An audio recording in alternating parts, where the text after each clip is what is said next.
বিসমিল্লাহির রহমানির রহিম। 7ই নভেম্বরের এই জাতীয় বিপ্লব ও সংহতি দিবসের যুক্তরাজ্য বিএনপি আয়োজিত আজকের এই অনুষ্ঠানের সম্মানিত সভাপতি, মঞ্চে উপস্থিত সম্মানিত অতিথিবৃন্দ এবং আমার সামনে উপস্থিত যুক্তরাজ্য বিএনপি সহ বিভিন্ন অঙ্গ সংগঠনের নেতৃবৃন্দ এবং কর্মী ভাইয়েরা এবং বিভিন্ন জোনাল কমিটির নেতৃবৃন্দ এবং সাংবাদিক ভাইয়েরা, আসসালামু আলাইকুম। প্রথমেই আমি আপনাদের সকলকে আজকের এই জাতীয় বিপ্লব ও সংহতি দিবসের সংগ্রামী শুভেচ্ছা জানাচ্ছি। আমার বক্তব্যের শুরুতে শুভেচ্ছার মাধ্যমে একই সাথে এখানে অনুষ্ঠান চলাকালীন সময়ে আমরা একটি ডকুমেন্টারি ফিল্ম এবং একটি সঙ্গীত দেখেছি আমরা ভিডিওর সাথে।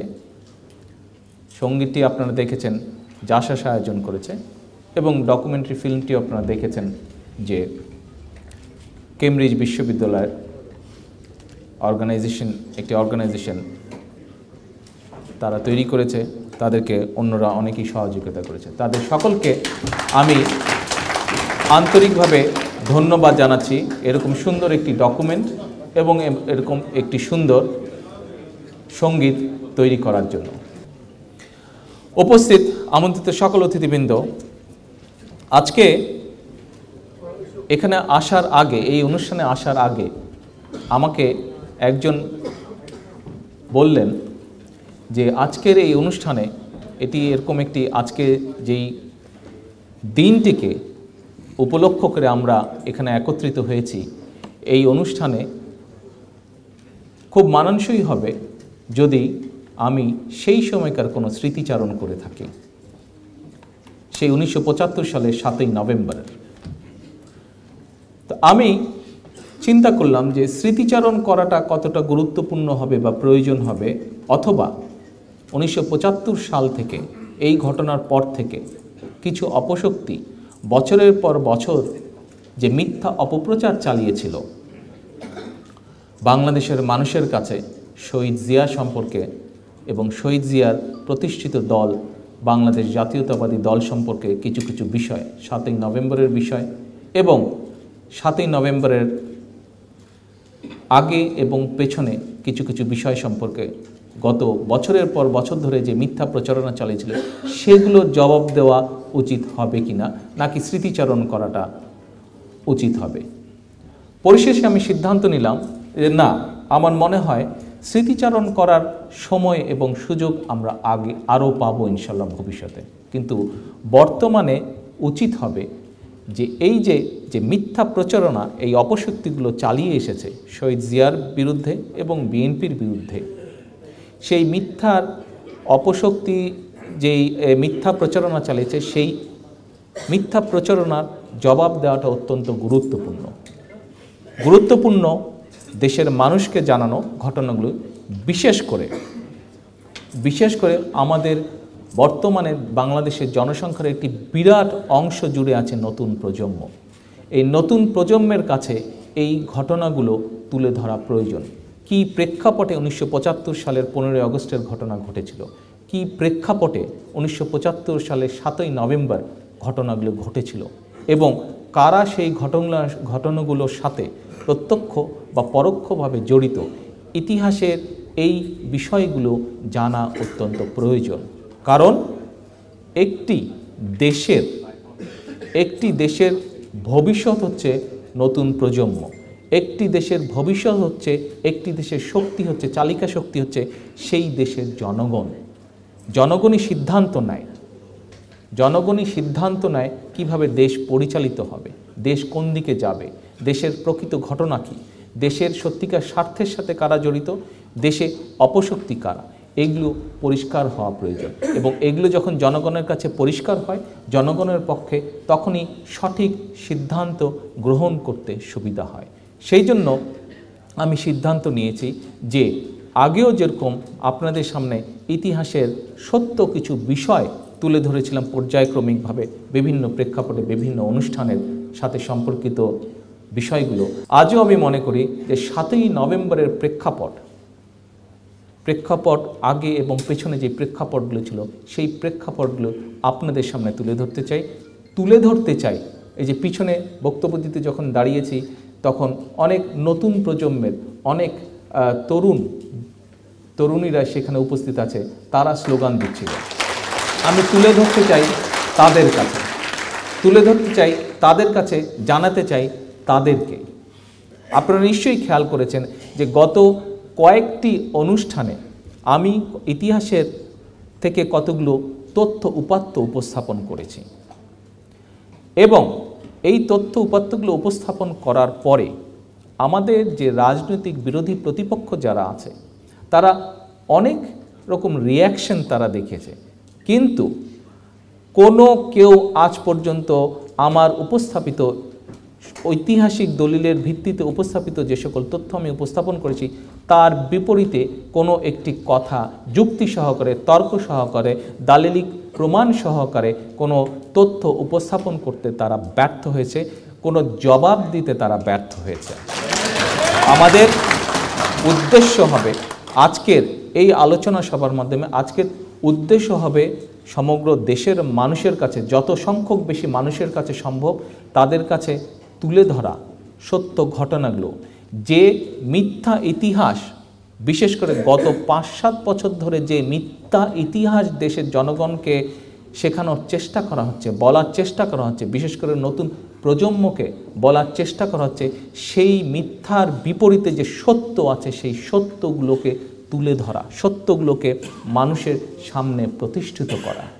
আজকে বিগত কয়েকটি বক্তব্যের মতন আজও আপনাদের সামনে আমি ইতিহাস থেকে কিছু তথ্য উপাত্ত তুলে ধরব এবং আমার আহ্বান থাকবে, কেউ যদি মনে করেন আমি ভুল বলছি, তথ্য উপাত্ত যুক্তি সহকারে, দালিলিক প্রমাণ সহকারে আমার সামনে উপস্থিত হবে।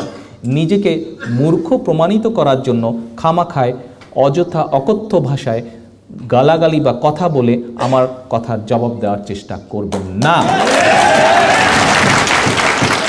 আসেন প্রিয় নেতৃবৃন্দ, উপস্থিত সুধীবৃন্দ, কি ঘটেছিল, কি হয়েছিল 7ই নভেম্বর, কি সেদিন ঘটেছিল, এটি কিন্তু আমাদের জানা সকলের প্রয়োজন। যে কোনো বয়সের যে কোনো বাংলাদেশি নাগরিকের জানা সেটি প্রয়োজন। বিশেষ করে নতুন প্রজন্ম যাদেরকে মিথ্যা, বিকৃত ও খণ্ডিত ইতিহাস শেখানো হচ্ছে, তাদেরকে জানতে হবে শুদ্ধ, প্রকৃত ও সত্য ইতিহাস। বাংলাদেশের ইতিহাসে 7ই নভেম্বর হঠাৎ করেই আসেনি। এর পেছনে ছিল একটি প্রেক্ষাপট, ছিল স্বাধীন বাংলাদেশের মানুষের লাঞ্ছনা ও বঞ্চনার ইতিহাস, ছিল দেশপ্রেমিক মুক্তিযোদ্ধাদের স্বাধীন বাংলাদেশে সংগ্রামের সঙ্গে বেঁচে থাকার দুর্বার আকাঙ্ক্ষা। আমরা সবাই জানি 1971 সালের 7ই মার্চ, এমনকি 25শে মার্চ যখন স্বাধীনতাকামী বাঙালিদের উপর পাকিস্তানি হানাদাররা আক্রমণ চালায়, তখনও স্বাধীনতার ঘোষণা দিতে অস্বীকৃতি জানান সে সময়ের অন্যতম প্রধান রাজনৈতিক নেতা জনাব শেখ মুজিব। সাম্প্রতিক সময় মুক্তিযুদ্ধ বিষয়ক আলোচিত বই যেমন মুক্তিযুদ্ধের পূর্বাপর, জনাব তাজউদ্দিনের মেয়ে যেই বইটি লিখেছেন নেতা ও পিতা, কিংবা আওয়ামী লীগ সরকারের সাবেক মন্ত্রী ও মুক্তিযুদ্ধের উপ অধিনায়ক একে খন্দকারের লেখা সাম্প্রতিক যেই বইটি ৭১-এর ভেতরে বাইরে সহ বাংলাদেশের স্বাধীনতা ও মুক্তিযুদ্ধের ইতিহাস নিয়ে লেখা বিভিন্ন বইতে এর প্রমাণ রয়েছে। এই বইগুলো থেকে অনেক কিছুর সাথে পাশাপাশি আমরা কি দেখতে পাই? আমরা দেখতে পাই আওয়ামী লীগ নেতা মরহুম তাজউদ্দিন আহমেদ 25শে মার্চ রাতে শেখ মুজিবুর রহমানের কাছে স্বাধীনতা ঘোষণা দেওয়ার আহ্বান জানিয়েছিলেন, কিন্তু শেখ মুজিব স্বাধীনতার ঘোষণা দেননি। এমনকি আমরা কি দেখতে পাই? দেখতে পাই যে স্বাধীনতা ঘোষণা দিতে তিনি বরং অস্বীকৃতি জানিয়েছিলেন। তিনি উল্টো তাজউদ্দিন সাহেবকে পরামর্শ দিয়েছিলেন, যাও নাকে তেল দিয়ে ঘুমাও, আমি 27শে মার্চ হরতাল ডেকে দিয়েছি। সুধীবৃন্দ, এই যে নাকে তেল দিয়ে ঘুমাও, একটা জিনিস বোঝা যাচ্ছে যে শেখ মুজিব খুব ঘুমাতো এবং সেই জন্যই বোধহয় এত স্বপ্ন দেখত। আর পাকিস্তানিরা যাতে বিদ্রোহ করতে না পারে এই জন্য শেখ মুজিবুর রহমান কিন্তু কি দেখি আমরা ইতিহাসে পাকিস্তানিদের কাছে তাকে যাতে দেশদ্রোহী বলতে না পারে, আমি একটু ভুল বলেছি, তাকে যাতে পাকিস্তানিরা দেশদ্রোহী বলতে না পারে সেজন্য শেখ মুজিব তাদের কাছে সেদিন সন্ধ্যায় 25শে মার্চ রাত্রে সারেন্ডার করলো। কারণ তাজউদ্দিন সাহেব যখন শেখ মুজিবকে অনুরোধ করলো স্বাধীনতার ঘোষণা দিতে, সেখানে কিন্তু শুধু নাকে তেল দেওয়ার সাথে সাথে একই সাথে শেখ মুজিব বলেছিল তাজউদ্দিন সাহেবকে যে শেখ মুজিব যদি এই ঘোষণাপত্রটি পাঠ করে যেটি তাজউদ্দিন সাহেব তার কাছে নিয়ে গেছিল, এই ঘোষণাপত্র তার বিরুদ্ধে দেশদ্রোহিতার দলিল হয়ে থাকবে পাকিস্তানিদের কাছে। সেই জন্য শেখ মুজিব ঘোষণা দিতে চায়নি। আজ পর্যন্ত কিন্তু আওয়ামী লীগের পক্ষ থেকে এই তথ্য নিয়ে আওয়ামী লীগ কিছু বলতে পারেনি, বলার চেষ্টাও করেনি তারা, কারণ তারা নিজেরাও জানে যে ঘটনাটি সত্য। নেতৃবৃন্দ, স্বাধীনতাকামী লাখো জনতাকে হামলার মুখে রেখে শেখ মুজিব কেমন করে পাকিস্তানিদের কাছে আত্মসমর্পণ করলেন? কেন তিনি বাংলাদেশের জনগণকে বিশ্বাস করতে পারলেন না? কেন তিনি সেদিন সরহদ্দি উদ্যানে স্বাধীনতাকামী জনতার আহ্বান সত্ত্বেও স্বাধীনতার ঘোষণা দিতে ব্যর্থ হলেন? কেন ভাষণ শেষ করলেন কি বলেছিলেন? জয় পাকিস্তান বলে। এইসব প্রশ্ন কিন্তু অবান্তর নয়। আওয়ামী লীগ যা দাবি করে, আমরা যদি ইতিহাস থেকে এই সকল তথ্যগুলি বের করি তাহলে যেই প্রশ্নগুলো আমি বললাম এই প্রশ্নগুলো কিন্তু অবান্তর নয়। এ প্রসঙ্গে আমরা উল্লেখ করতেই পারি যে শেখ মুজিবকে উদ্দেশ্য করে জননেতা মৌলানা ভাসানীর একটি গুরুত্বপূর্ণ বক্তব্য ছিল। এই বক্তব্যটি 9 মার্চ পল্টনে মৌলানা আব্দুল হামিদ খান ভাসানী দিয়েছিলেন। কিছুদিন আগে দৈনিক আজাদ নামে একটি পত্রিকা বিলুপ্ত হয়েছে, এটি 10ই মার্চ সংখ্যায় এই বক্তব্যটি ছাপা হয়েছিল। কি ছিল বক্তব্যটি? অনেক বিরাট ছিল। বক্তব্যের সারমর্মটা ছিল মৌলানা ভাসানী বলেছিলেন, পাকিস্তানের প্রধানমন্ত্রী অপেক্ষা বাংলার নায়ক হওয়া অনেক গৌরবের। এটি উনি উদ্দেশ্য করে বলেছিলেন শেখ মুজিবুর রহমানকে। কথাটি ছিল অত্যন্ত তাৎপর্যপূর্ণ। শেখ মুজিবকে বাংলার জনগণ নায়ক দেখতে চাইলেও তিনি কিন্তু বরাবরই পাকিস্তানকেই নিরাপদ মনে করেছিলেন। তাই স্বাধীনতা ও মুক্তিযুদ্ধ পূর্বাপর রাজনৈতিক কার্যকলাপ বিশ্লেষণ করেই কিন্তু আমি গত বক্তৃতায় আপনাদের সামনে বলেছিলাম যে শেখ মুজিবকে আওয়ামী লীগ যে নামে যে বন্ধু বলে ডাকে সেটি না বলে তাকে পাক বন্ধু বলা উচিত।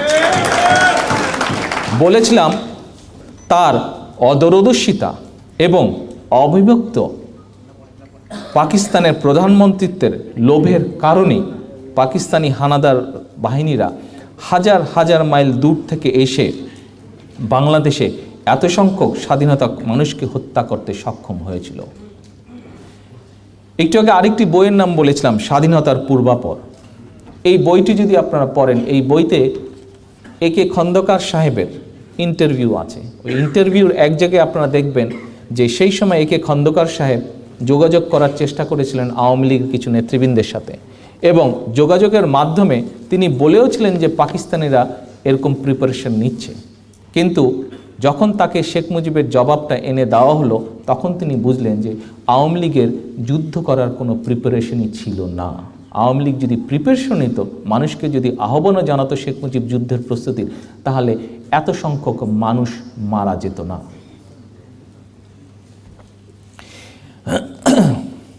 এছাড়াও আমি আমার পূর্বেকার বক্তব্যে বলেছিলাম জিয়াউর রহমান বাংলাদেশের প্রথম প্রেসিডেন্ট ও স্বাধীনতার ঘোষক। জিয়াউর রহমান বাংলাদেশের প্রথম স্বাধীনতার ঘোষণা দিয়েছিলেন অস্থায়ী রাষ্ট্রপতি হিসাবে। বাংলাদেশের স্বাধীনতা যুদ্ধের দলিলপত্র 3য় খণ্ড, মইদুল হাসানের মূল ধারা 71, আওয়ামী লীগ নেতা মেজর রফিকুল ইসলাম বীরুত্তমের a tale of millions, Awami লীগের সাবেক এমপি জেনারেল অবসরপ্রাপ্ত শফিউল্লাহর বাংলাদেশ অ্যাট ওয়ার এবং আওয়ামী লীগের সাবেক এমপি অবসরপ্রাপ্ত সুবেদ আলী ভূঁইয়ার মুক্তিযুদ্ধের 9 মাস বইসহ আরও অনেক বইপত্র এবং সেই সময়কার পত্রপত্রিকায় আমার এই বক্তব্যের পক্ষে সুস্পষ্ট প্রমাণ রয়েছে। আমার দেওয়া বক্তব্য দেশের সকল গণমাধ্যমে, সোশ্যাল মিডিয়ায় প্রকাশিত ও প্রচারিত হয়েছে। সেখানেও প্রমাণ রয়েছে আমি কোনো মন গড়া কথা বলিনি। যা বলেছি তথ্য প্রমাণ উদ্ধৃতি দিয়ে বলেছি। বিকৃতি এবং চাপিয়ে দেওয়া ইতিহাসের পরিবর্তে দলিল প্রমাণ সহ আমি ইতিহাসের কিছু বাস্তব সত্য জনগণের সামনে তুলে ধরেছিলাম মাত্র। ইতিহাসের ভিত্তিতে কিছু সত্য তথ্য উচ্চারণে আমার বিরুদ্ধে নাকি দেশদ্রোহিতার মামলা হয়েছে। সুধীবৃন্দ, এখন ইতিহাসের প্রকৃত সত্য সবার সামনে উপস্থাপন করা যদি দেশদ্রোহের মামলা হয়, তাহলে আমি মনে করি এবং আমার বিশ্বাস যুক্তি তর্ক যে সকল আপনাদের সামনে উপস্থাপন করেছি, যে সকল বিবেকবান শিক্ষিত সকল মানুষ, বিবেকবান এবং শিক্ষিত যে সকল মানুষ যুক্তি তর্ক ইতিহাস সত্য দলিল মেনে চলার সৎসাহস যাদের আছে, তারা এবং আমি মনে করি যে এই মামলাটি হওয়া উচিত শেখ মুজিবের নামে দেশদ্রোহিতার মামলা। কারণ শেখ মুজিব একজন পাকিস্তানি নাগরিক হিসেবে বাংলাদেশের রাষ্ট্রপতির শপথ নিয়েছিলেন। ৭১ সালে ১৬ ডিসেম্বর বাংলাদেশ বিজয় দিবস। বাংলাদেশ তখন সম্পূর্ণ স্বাধীন, সার্বভৌম ও শত্রুমুক্ত। অথচ ১৯৭১ সালের ১৬ ডিসেম্বর কমপক্ষে ২৫ দিন পর ১৯৭২ সালের 10ই জানুয়ারি শেখ মুজিব স্বাধীন সার্বভৌম বাংলাদেশে ফিরেছিলেন পাকিস্তানি পাসপোর্ট পকেটে পুরে। মুজিব কোটের পকেটের মধ্যে পাকিস্তানি পাসপোর্ট নিয়ে সেদিন উনি বাংলাদেশে ফিরেছিলেন। যে কোনো যুক্তিতেই হোক, একটি স্বাধীন দেশের নাগরিক হওয়ার পরেও অন্য দেশের পাসপোর্ট গ্রহণ করা মানে আইনের দৃষ্টিতে তিনি কোন দেশের নাগরিক? শুধুবৃন্দ, পাকিস্তানের নাগরিক। বাংলাদেশের বিজয় দিবসের পরও বিনা বাক্য ব্যয়ে সজ্ঞানে পাকিস্তানের পাসপোর্ট গ্রহণ করে শেখ মুজিব পাকিস্তানের নাগরিকত্ব কবুল করেছিলেন। এটাই আইনের কথা। অতএব পাকিস্তানি পাসপোর্ট নিয়ে বাংলাদেশে ফিরে আসার পর তার নাগরিকত্ব আইনের দৃষ্টিতে বিচার্য। কিন্তু আমরা দেখেছি শেখ মুজিব পাকিস্তানি পাসপোর্ট নিয়ে ফিরে এসেই স্বাধীন বাংলাদেশের প্রেসিডেন্ট হিসাবে শপথ নিয়েছেন।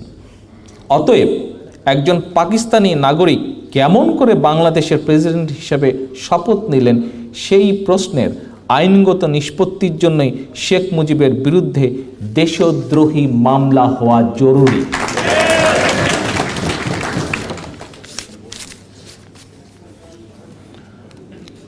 প্রিয় নেতৃবৃন্দ, আমি আবার মূল বিষয়ে ফিরে আসি। আপনারা জানেন, এখানেই অন্য কোনো নেতার চেয়ে জিয়াউর রহমান ব্যতিক্রম।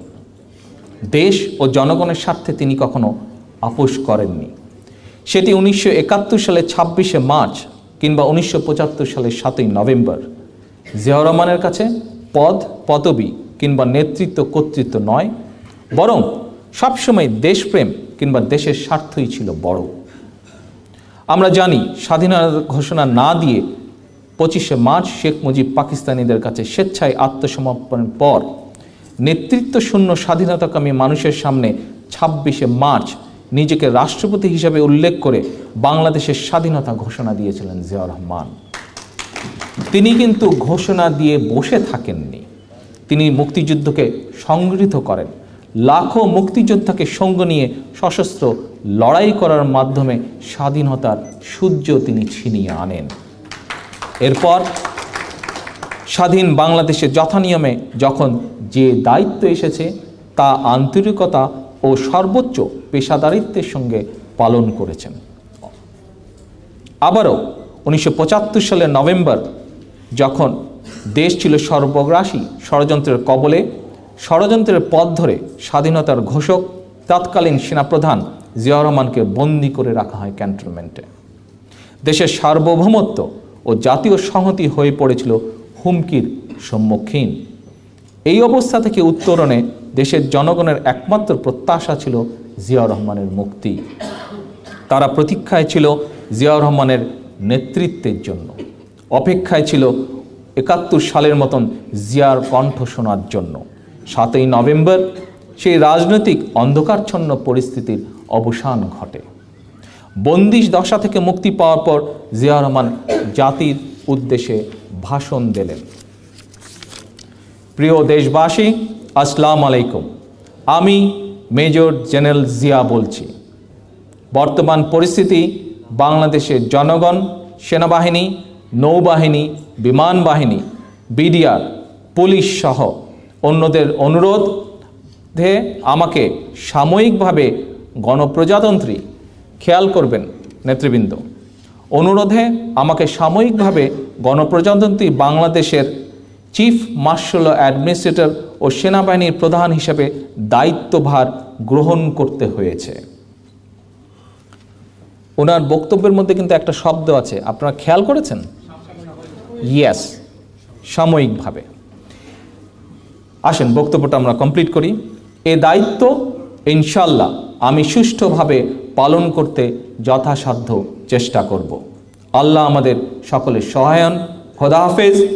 বাংলাদেশ জিন্দাবাদ। সুধীবৃন্দ, নেতৃবৃন্দ, আপনারা 1971 সালের 26শে মার্চ এবং 1975 সালের 7ই নভেম্বর জিয়াউর রহমানের ঐতিহাসিক ভাষণে লক্ষ্য করবেন। স্বাধীনতা যুদ্ধের সফলতার স্বার্থে নিজেকে রাষ্ট্রপতি হিসেবে ঘোষণা দিয়েও পদবীর মোহে পড়েননি কিন্তু শহীদ জিয়া। আবার জাতীয় ঐক্য এবং দেশের বিশৃঙ্খল পরিস্থিতি নিয়ন্ত্রণে আনার স্বার্থেও 7ই নভেম্বরও বর্তমান পরিস্থিতিতে সবার অনুরোধে আমাকে সাময়িকভাবে চিফ মার্শাল অ্যাডমিনিস্ট্রেটর হিসেবে দায়িত্বভার গ্রহণ করতে হয়েছে। এই কথা বললেও আমরা দেখি দেশের পরিস্থিতি শান্ত হওয়ার পর শহীদ জিয়া যথানিয়মে ডেপুটি চিফ মার্শাল অ্যাডমিনিস্ট্রেটর হিসেবে দায়িত্ব পালন করেন। আর আগে থেকেই দেশে সামরিক আইন বলবৎ থাকায় তৎকালীন প্রেসিডেন্ট সাইম ছিলেন চিফ মার্শাল অ্যাডমিনিস্ট্রেটর। এতে প্রমাণ হয় জিয়াউর রহমান তার নেতৃত্ব গুণ, বিপুল জনপ্রিয়তা এবং জনগণের কাছে তার গ্রহণযোগ্যতা ক্ষমতার লোভ কিংবা নিজের স্বার্থে নয়, বরং কাজে লাগিয়েছিলেন দেশের স্বার্থে, জনগণের স্বার্থে, বাংলাদেশের স্বাধীনতার স্বার্থে, স্বাধীন বাংলাদেশের ঐক্য, সংহতি ও উন্নয়নের স্বার্থে। এক্ষেত্রে সবচেয়ে গুরুত্বপূর্ণ বিষয়টি ছিল 7ই নভেম্বর জিয়াউর রহমানকে পরিণত করেছিল জাতীয় ঐক্য ও সংহতির প্রতীকে, জাতির সাহস ও নির্ভরতার প্রতীকে। 1975 সালের 7ই নভেম্বর সামগ্রিক পরিস্থিতি যদি আমরা বিবেচনা করি তাহলে দেখা যাবে 7ই নভেম্বর দেশ পরিচালনার পূর্ণ দায়িত্ব নেওয়ার সার্বিক পরিস্থিতি ছিল শহীদ জিয়ার অনুকূলে। রাষ্ট্র পরিচালনার জন্য জনগণের সমর্থন এবং আন্তর্জাতিক সহযোগিতা যদি প্রধান বিবেচ্য হয়, সেসবও ছিল শহীদ জিয়ার অনুকূলে। এ প্রসঙ্গে আমি আপনাদের সামনে একটি উদাহরণ উল্লেখ করতে চাই। ওই সময়টিতে বাংলাদেশে মার্কিন রাষ্ট্রদূত হিসাবে দায়িত্ব পালনরত ছিলেন জনাব ইউজিন বুস্টার। 7ই নভেম্বর বাংলাদেশের জনগণের কাছে জিয়াউর রহমানের গ্রহণযোগ্যতা ও জনপ্রিয়তা সম্পর্কে সে সময় তিনি তার দেশে একটি টেলিগ্রাফ বার্তা পাঠিয়েছিলেন। বার্তাটি আমি আপনাদের সামনে পড়ে শোনাতে চাই, তাহলে এই বিষয়টি আপনাদের সামনে আরও পরিষ্কার হয়ে যাবে। বার্তাটি ছিল এইরূপ: জেনারেল জিয়া 7ই নভেম্বর সম্পূর্ণ ক্ষমতা করায়ত্ত করার একটি চমৎকার সুযোগ পেয়েছিলেন। তিনি চাইলেই ক্ষমতা নিতে পারতেন। রাজপথে আমরা 7ই নভেম্বর যা দেখেছি তা যদি কোনো অর্থ বহন করে থাকে তাহলে এটি প্রমাণ দেয় জিয়ার ব্যাপক জনপ্রিয়তা রয়েছে। নেতৃবৃন্দ, ইতিহাস কিন্তু আরও সাক্ষী দেয়। সেদিন জিয়ার কণ্ঠ শুনে আনন্দ উদ্বেলিত হাজারো মানুষ নেমে আসে ঢাকার রাজপথে।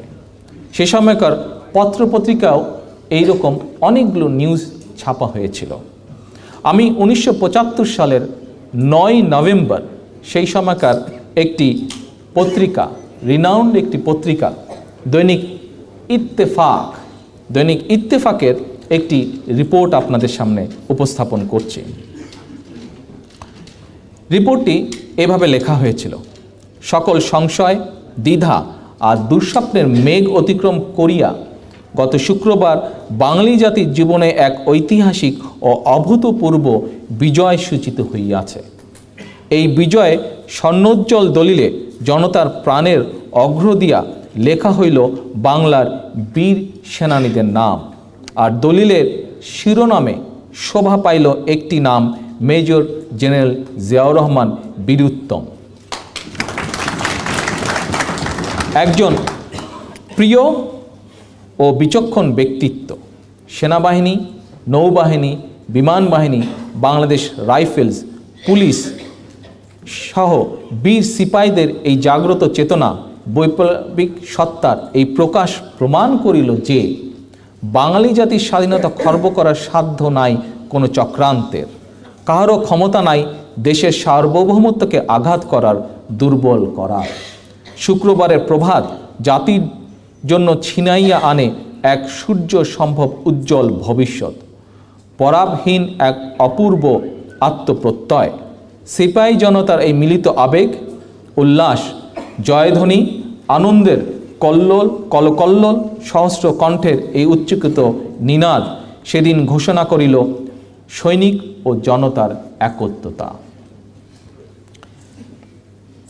বিজয় উল্লাসে সমগ্র দেশবাসী যখন আনন্দে উদ্বেলিত, জেনারেল জিয়াউর রহমান তখন শান্তিপূর্ণভাবে যথাস্থানে নিজ নিজ দায়িত্ব পালনের জন্য সশস্ত্র বাহিনী এবং সর্বস্তরের জনগণের প্রতি উদাত্ত আহ্বান জানাইলেন। দেশের সর্বত্র অফিস, আদালত, যানবাহন, বিমানবন্দর, মিল, কারখানা পূর্ণভাবে চালু রাখার নির্দেশ করিলেন। তাহার এই আহ্বান ও নির্দেশে সৈনিক ও জনগণ ফিরিয়া পাইল ভবিষ্যতের নিশ্চয়তা। সুধীবৃন্দ, এটি হলো ইত্তেফাক 9 নভেম্বর রবিবার 1975। প্রিয় নেতৃবৃন্দ, আপনারা দেখেছেন একজন সামরিক ব্যক্তিত্ব হয়েও জিয়াউর রহমানের কাছে সবসময় গণতান্ত্রিক বিধি ব্যবস্থা এবং দেশের স্বার্থই ছিল বড়। তিনি সেনাপ্রধান ও ডেপুটি চিফ মার্শাল অ্যাডমিনিস্ট্রেটর হিসেবে দায়িত্ব থেকেই বেসামরিক প্রশাসনকে করেছেন সহযোগিতা। তার উপর অর্পিত দায়িত্ব যথাযথভাবে পালনের চেষ্টা করেছেন সকল সময়।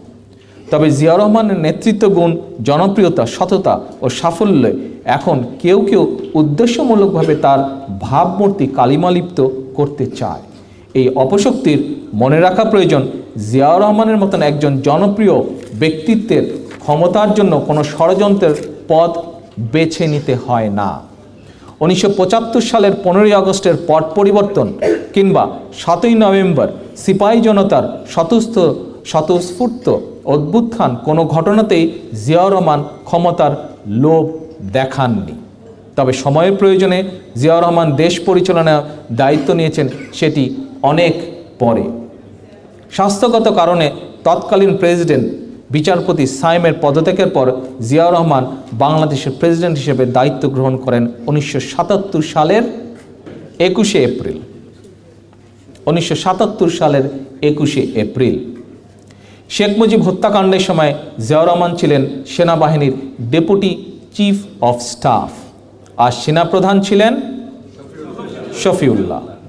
15ই আগস্ট শেখ মুজিব হত্যাকাণ্ডের পর 24শে আগস্ট পর্যন্ত শফিউল্লাহ সেনাবাহিনীর প্রধান ছিলেন। এরপর রাষ্ট্রদূতের চাকরি কনফার্ম হওয়ার পর সেনাপ্রধানের পদ ছেড়ে দেওয়ার পর সেই সময় ডেপুটি চিফ অফ স্টাফ হিসেবে শহীদ জিয়া স্বাভাবিক নিয়মেই প্রমোশন পেয়ে সেনাপ্রধান হন। তবে জিয়াউর রহমান, এখানে একটি অত্যন্ত গুরুত্বপূর্ণ ইনফরমেশন আপনাদের সামনে আজকে আমি দিব। দেশে অনেক সিনিয়র সিটিজেন যারা আছেন সে সময় হয়তো তাদের মনে ছিল, বাট সময়ের পরিক্রমায় হয়তো এই ইনফরমেশনটি তারা ভুলে গেছেন। অনেকেরই হয়তো এটি মনে নেই। আজকে আপনাদের সামনে এই ইনফরমেশনটি আমি উপস্থাপন করব। জিয়াউর রহমান ঠিকই সেনাবাহিনীর প্রধান হলেন। জেনারেল শফিউল্লাহ যখন অ্যাম্বাসাডার হয়ে অন্য বিদেশের মাটিতে চলে গেল, কিন্তু সে সময় 3 বাহিনী প্রধানের উপর নজিরবিহীনভাবে প্রথমবারের মতন চিফ অফ ডিফেন্স নামে আরও একটি পদ সৃষ্টি করেছিল প্রেসিডেন্ট খন্দকার মোশতাক। সেই পদে দায়িত্ব পান তৎকালীন বিডিআর এর মহাপরিচালক জেনারেল খলিলুর রহমান। একই সঙ্গে জেনারেল ওসমানীকে করা হয়েছিল ডিফেন্স অ্যাডভাইজার। যারা জিয়াউর রহমানের কৃতিত্ব এবং সাফল্য এবং তার ভাবমূর্তি বিনষ্ট করতে অপপ্রচার চালাচ্ছে, তাদের বিকৃত তথ্য থেকে সতর্ক থাকতে হলে বিএনপির প্রতিটি নেতাকর্মী, শুভার্থী, সমর্থক এবং বিশেষ করে নতুন প্রজন্মকে ইতিহাসের প্রকৃত সত্য আসল ঘটনাগুলো জানতে হবে। বিশেষ করে আমি তরুণ প্রজন্মের উদ্দেশ্যে 1975 সালের 15ই আগস্ট এবং 7ই নভেম্বর এবং এর পূর্বাপর কিছু ঘটনা সুনির্দিষ্টভাবে তুলে ধরতে চাই আজকের এই মহান অনুষ্ঠানে। এবার আমরা দেখি পয়েন্টগুলো কি কি এই পর্যায়ে। 1, 1975 সালের 15ই আগস্ট শেখ মুজিবকে হত্যার পর বাকশাল নেতা খন্দকার মোশতাক রাষ্ট্রপতি হিসাবে শপথ নেন, গঠন করেন মন্ত্রিসভা। শেখ মুজিবের মন্ত্রিসভার প্রায় সকলেই মোশতাকের মন্ত্রিসভায় শপথ নেন। খন্দকার মোশতাক ছিলেন শেখ মুজিবের একমাত্র রাজনৈতিক আদর্শ বাকশালের 4 নম্বর সদস্য। নেতৃবৃন্দ, আপনারা খেয়াল করেছেন আমি একটি কথা বলেছি, শেখ মুজিবের একমাত্র রাজনৈতিক আদর্শ বাকশাল। কেন কথাটা বলেছি? কথাটা এই জন্য বলেছি যে শেখ মুজিব তার জীবনদশায় যদি কোনো রাজনৈতিক সংগঠন তৈরি করে থাকে সেটি ছিল বাকশাল। আওয়ামী লীগ শেখ মুজিবের তৈরি করা সংগঠন নয়। কাজে শেখ মুজিবের একমাত্র রাজনৈতিক দল তার জীবনদশায়, এত বছরের রাজনৈতিক 40 বছরের রাজনৈতিক জীবনে তার জীবনদশায় একমাত্র রাজনৈতিক সংগঠন বা একমাত্র রাজনৈতিক দল হচ্ছে বাকশাল। 2, খন্দকার মোশতাক সারা দেশে সামরিক আইন জারি করেন। ওই সময় সেনাপ্রধান ছিলেন আওয়ামী লীগের সাবেক এমপি এবং সে সময়কার জেনারেল শফিউল্লাহ। 3, জিয়াউর রহমান ছিলেন সে সময় সেনাবাহিনীর deputy chief of staff. 4, Sheikh মুজিবের হত্যাকাণ্ডের পর মোশতাকের মন্ত্রিসভার শপথ অনুষ্ঠানে বিজয়ের বেশে গিয়েছিলেন তাহের ইনু বাহিনী এবং তৎকালীন মুজিব বিরোধী নেতারা। 5, শেখ মুজিব হত্যাকাণ্ডের পর আরও 10 দিন অর্থাৎ 24শে আগস্ট পর্যন্ত জেনারেল শফিউল্লাহ ছিলেন সেনাবাহিনী প্রধান হিসাবে নিয়োজিত বা দায়িত্ব পালনরত। 6, রাষ্ট্রদূত হিসেবে সরকারি চাকরি কনফার্ম করার পর সেনাপ্রধানের পদ ছাড়েন জেনারেল শফিউল্লাহ। এরপর যথানিয়মে ডেপুটি চিফ অফ স্টাফ থেকে প্রমোশন পেয়ে 25শে আগস্ট সেনাপ্রধান হন শহীদ জিয়া। তবে জিয়াউর রহমান সেনাপ্রধান হলেও সে সময় 3 বাহিনী প্রধানের উপরে নজিরবিহীনভাবে প্রথমবারের মতন চিফ অফ ডিফেন্স নামে একটি পদ সৃষ্টি করেন প্রেসিডেন্ট খন্দকার মোশতাক। সেই পদে তৎকালীন BDR chief major general Khalilur রহমানকে নিয়োগ দেওয়া হয়। একই সঙ্গে জেনারেল ওসমানীকে নিয়োগ করা হয় রাষ্ট্রপতি খন্দকার মোশতাক আহমেদের ডিফেন্স অ্যাডভাইজার হিসাবে। 8, সেনাপ্রধান হিসাবে দায়িত্ব নিয়ে জিয়াউর রহমান রক্ষী বাহিনীর প্রভাবমুক্ত একটি শক্তিশালী ও পেশাদার সেনাবাহিনী গড়ে তোলার কাজ শুরু করেন। 9, ব্রিগেডিয়ার খালেদ মোশাররফ 1975 সালের 2রা নভেম্বর দিবাগত রাতে সেনাপ্রধান শহীদ রাষ্ট্রপতি জিয়াউর রহমানকে ক্যান্টনমেন্টে গৃহবন্দী করেন। 9 নম্বর পয়েন্টটা নেতৃবৃন্দ আবার মন দিয়ে শোনেন। ব্রিগেডিয়ার খালেদ মোশাররফ 1975 সালের 2রা নভেম্বর দিবাগত রাতে তৎকালীন সেনাপ্রধান জিয়াউর রহমানকে ক্যান্টনমেন্টের বাসায় গৃহবন্দী করেন। আপনারা পত্রপত্রিকায় দেখেছেন কয়েকদিন আগে আওয়ামী লীগ জেল হত্যা দিবস পালন করেছে। কয় তারিখে পালন করেছে আপনারা বলতে পারবেন? যে 3 তারিখে পালন করেছে। আওয়ামী লীগের বর্তমানে ভারপ্রাপ্ত যে সেক্রেটারি জেনারেল, এখানে লন্ডনেই উনি অনেকদিন থাকতেন, ভদ্রলোক জনাব সৈয়দ আশরাফ সাহেব, বক্তব্যে উনি কি বলেছেন? ওনাদের বক্তব্যে কেউ কি পড়েছেন আপনারা? ওনার বক্তব্যটা পড়েছিলেন? কি বলেছিলেন? উনি বলেছিলেন যে জেল হত্যার সাথে জিয়াউর রহমান জড়িত।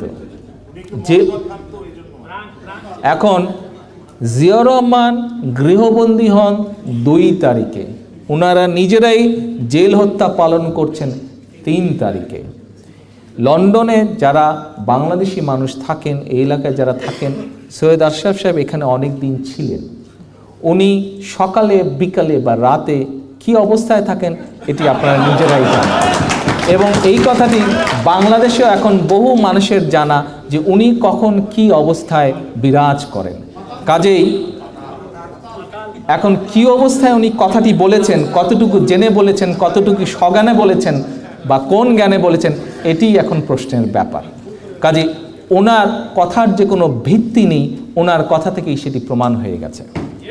আসেন 10 নম্বর, জিয়াউর রহমানকে গৃহবন্দী করার পর প্রশাসনের উপর নিজের নেতৃত্ব ও কর্তৃত্ব প্রতিষ্ঠার জন্য ব্রিগেডিয়ার খালেদ মোশাররফ 3রা নভেম্বর প্রেসিডেন্ট মোশতাকের সঙ্গে নানা বিষয়ে দেন দরবার শুরু করেন। গৃহবন্দী জিয়াউর রহমানের কাছ থেকে জোরপূর্বক পদত্যাগপত্র নেওয়া হয়। এরপর 4 November brigadier Khaled Mosharraf major general হিসেবে নিজেই নিজের প্রমোশন নেন এবং নিজেকে সেনাবাহিনীর প্রধান হিসেবে ঘোষণা করেন। 1975 সালের 3রা নভেম্বর ঢাকার কেন্দ্রীয় কারাগারে সংঘটিত হয় 4 নেতার হত্যাকাণ্ড। মুশতাক এবং আওয়ামী লীগ নেতা রাশেদ মোশাররফের ভাই ব্রিগেডিয়ার খালেদ মোশাররফের সম্মতিতে, খেয়াল করবেন নেতৃবৃন্দ, আরেকটি গুরুত্বপূর্ণ পয়েন্ট, সম্মতিতে এবং জেনারেল ওসমানীর সমন্বয় 3রা নভেম্বর সন্ধ্যায় 15ই আগস্টের পর পরিবর্তনের সঙ্গে যারা জড়িত ছিল তাদেরকে নিরাপদে দেশ ত্যাগ করতে দেওয়া হয়। নেতৃবৃন্দ, কথাটির অর্থ বুঝতে পেরেছেন? 15ই আগস্টে পট পরিবর্তনের সাথে যারা জড়িত ছিল তাদেরকে নিরাপদে দেশ ত্যাগ করতে অনুমতি কারা কারা দেয়, এই 10 নম্বর পয়েন্টে আপনাদের সামনে আমি তা উল্লেখ করেছি। নেক্সট পয়েন্ট, 1975 সালের 5ই নভেম্বর রাষ্ট্রপতির পদ থেকে পদত্যাগ করেন খন্দকার মোশতাক। এরপর ব্রিগেডিয়ার খালেদ মোশাররফের সম্মতিতে বিচারপতি আবু সাদাত সায়েম রাষ্ট্রপতি হিসাবে শপথ নেন 6 নভেম্বর। 15ই আগস্ট থেকে মোশতাক শফিউল্লাহ জারি করা সামরিক আইন বহাল থাকায় রাষ্ট্রপতি আবু সায়েম একাধারে প্রধান সামরিক আইন প্রশাসকেরও দায়িত্ব পালন করেন। 14 বিচারপতি আবু মোহাম্মদ সাইম ছিলেন বাংলাদেশের প্রথম প্রধান বিচারপতি। শেখ মুজিব পাকিস্তানি পাসপোর্ট নিয়ে বাংলাদেশে ফেরত আসেন 1972 সালের 10ই জানুয়ারি। এর 2 দিন পর 12ই জানুয়ারি আবু সাইমকে প্রধান বিচারপতি হিসাবে নিয়োগ দেওয়া হয়। 6 নভেম্বর দিবাগত রাতে পাল্টা অভ্যুত্থানে নিহত হন ব্রিগেডিয়ার খালেদ মোশাররফ। 7ই নভেম্বর সংগঠিত হয় শহীদ জনতার ঐতিহাসিক বিপ্লব। শহীদ জিয়া বন্দিদশা থেকে মুক্ত হন। এরপর তিনি পুনরায় সেনাপ্রধান হিসাবে পুনর্বহাল হন। 1977 সালের 20 এপ্রিল পর্যন্ত রাষ্ট্রপতি হিসেবে দায়িত্ব পালন করেন বিচারপতি সায়েম। 18 এই সময়কালে শহীদ জিয়া ছিলেন সেনাপ্রধান এবং উপপ্রধান সামরিক আইন প্রশাসক।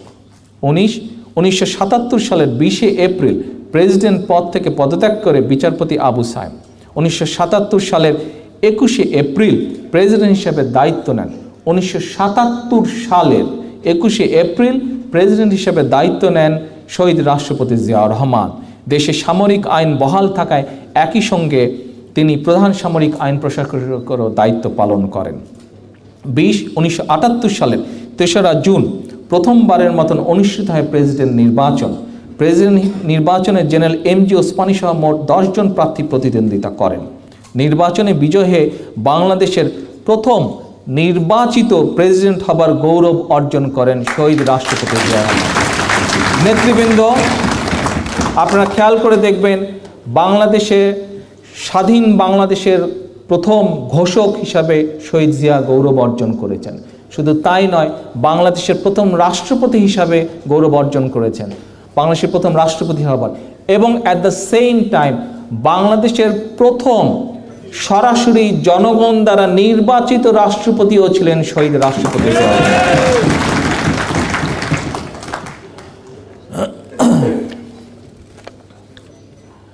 নেতৃবৃন্দ, লাস্ট পয়েন্ট, শহীদ জিয়াউর রহমান ইন্ডিমিনিটি অধ্যাদেশ জারি করেননি। এটি জারি হয়েছিল 1975 সালে 26শে সেপ্টেম্বর। খন্দকার মোশতাক এটি জারি করেছিল।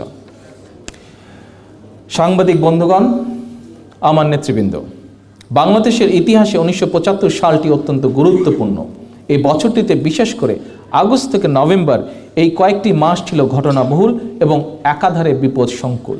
1975 সালের 15ই আগস্টের পট পরিবর্তন, সেনাবাহিনীতে চলে অভ্যুত্থান, পাল্টা অভ্যুত্থান, ব্রিগেডিয়ার জেনারেল খালেদ মোশাররফ সহ সেনা অফিসার হত্যা, তাহের ইনু চক্রের ষড়যন্ত্র এবং সিপাহী জনতার সফল গণউত্থানের পথ ধরে 7ই নভেম্বর সে দিনটি স্থান করে নিয়েছে জাতীয় বিপ্লব ও সংহতি দিবস হিসাবে।